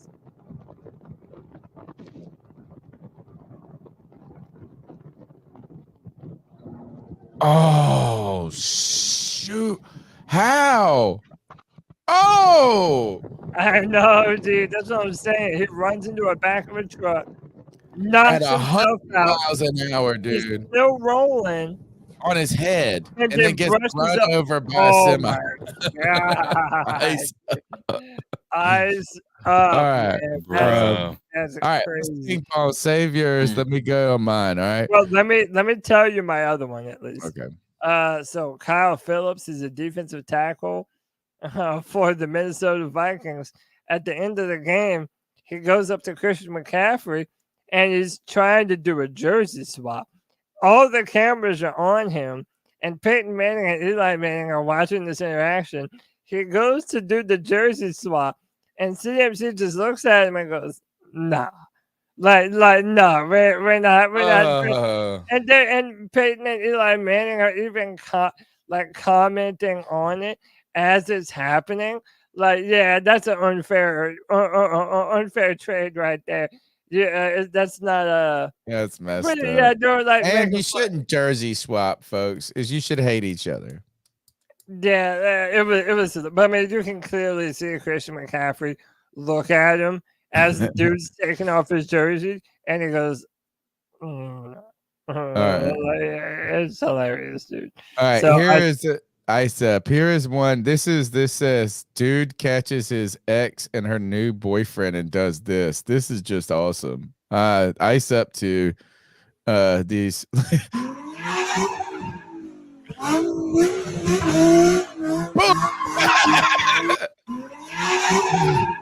Look, this is backs up. Boom. He backed up and he just smacked him. They're out there making out probably. And hold on. All right, so I got a couple of these today. And I need to unload on some stress. So you guys are gonna have to deal with it. Check this. Let's see. Oh, that Harrison Stat or what is his name? Phillips. He went to Stanford with Christian McCaffrey. That's why they were trying. He was over there trying to swap jerseys. This is, I believe, no, not Harrison. Kyle Phillips. Well, whatever. No, it's Harrison. Harrison Phillips is the name of the guy who was doing it. Oh, okay. Yeah. This I think is fake, but I just love it. Man hires prostitute from dating site, and his daughter turns up. Like that one. That one made me laugh and feel That's funny. how you know you failed. Yeah. All right. This is really this one. Discovered. So I'm in the military and this is someone who is getting a gender transition surgery, and someone asked them, "How the fuck did you get this covered?" Or how the fuck did you get the money for this? All right.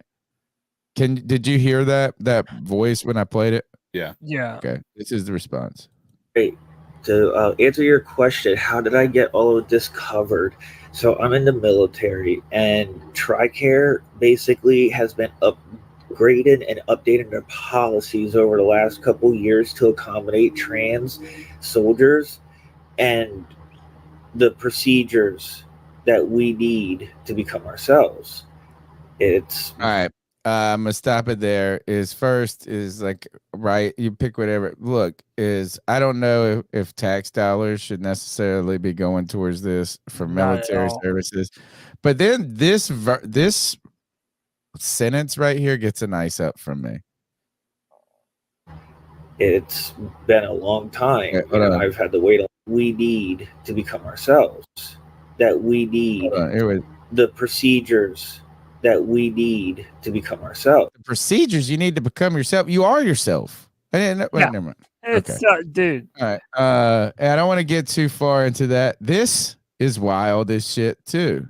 By the way, also, like, who's afraid of the American military? Like, everybody's like, this badass Spetsnaz or whatever the fuck. And, we have people that are transitioning for us fighting our wars, dude. That's hey, 80 billion to Ukraine, 80 billion to surgery. Yeah, man. It's all just if America. Screw public schools. Yeah, right. This is just wild.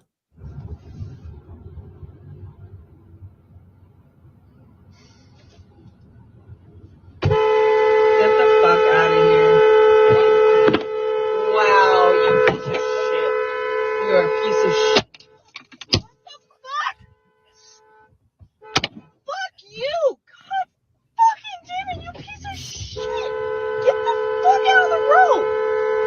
So if you're listening, this person somehow, I assume they already had some beef going or something, but this person just walks up to this creep car, rips the windshield wiper things off.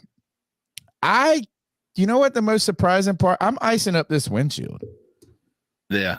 How did that little windshield wiper do that much damage? Glass came flying in. Can we also talk about how easy that windshield wiper came off of her car too? God. Like it just felt like that was way too easy. Like, all right. I don't know if this is my last one. I don't get this. Former Texas A&M coach Kevin Sumlin, now co-OC at Maryland, arrested for DUI over the weekend. Look at his ethnicity. Yeah, I saw this on Twitter. Like, but why does it have race and then ethnicity? Right, black. It must mean non. Nothing. Yeah, you know how ethnicity, but they'll say, that's wild right there, man. That's I just thought that was silly. Whoa. CK, you got something to explain it?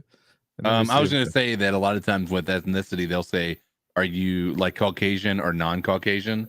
Like, that's basically what I've seen. Gotcha. That's probably what it is. But then the internet went crazy. It was silly. Those are my ice up picks. CK, you got one for us? Let's just go with no for the moment, and so I don't have to continue to get into the political ring again. All right. That's the Panthers podcast brought to you by CarolinaCatChronicles.com. Every Tuesday night into Wednesday morning, we chop up the latest Panthers news and opinions from the fan perspective. My name's Tony Dunn. You can follow me on Twitter at @cat_Chronicles. We're on our way to 6,000. Guys, look, don't give up on the Panthers. Don't give up on us. Cody Lack, how can they get after you? Yeah, man, on Twitter at Cody Lack, CODYLAC. Every Friday at 7 p.m. for the Friday free-for-all, where you can be a part of the show. Show is for the fans, by the fans. Join with your StreamYard like we are now. And then we're your therapy sessions, baby. 30 minutes after every Panthers game. This is going to be a big one. Boys are live. Oh, dude, this is going to be wild. It's going to be either wildly fun or wildly terrible. Oh, yeah. We're either going to be lambasted by Texans fans who are going to be just relishing the fact that they picked the savior, and Panther fans fucking going nuts. Yeah, but if we win, I almost think it would be bad for the podcast if we win, because like people would just like go on with their day. No, everybody's just going to go over to the Houston Texans podcast and do that instead of coming to us. Now I'm known as Bryce's #1 fucking hater online. Oh, so if we do win, people are gonna be looking for me, bro. Yeah. Well, they can find us here on the C3 Panthers podcast after the game, the C3 Panthers post game show. Make sure you call in, have a good time. CK, how can they find you? You can find me on the X Factor over there on Twitter at CodizzleAllen.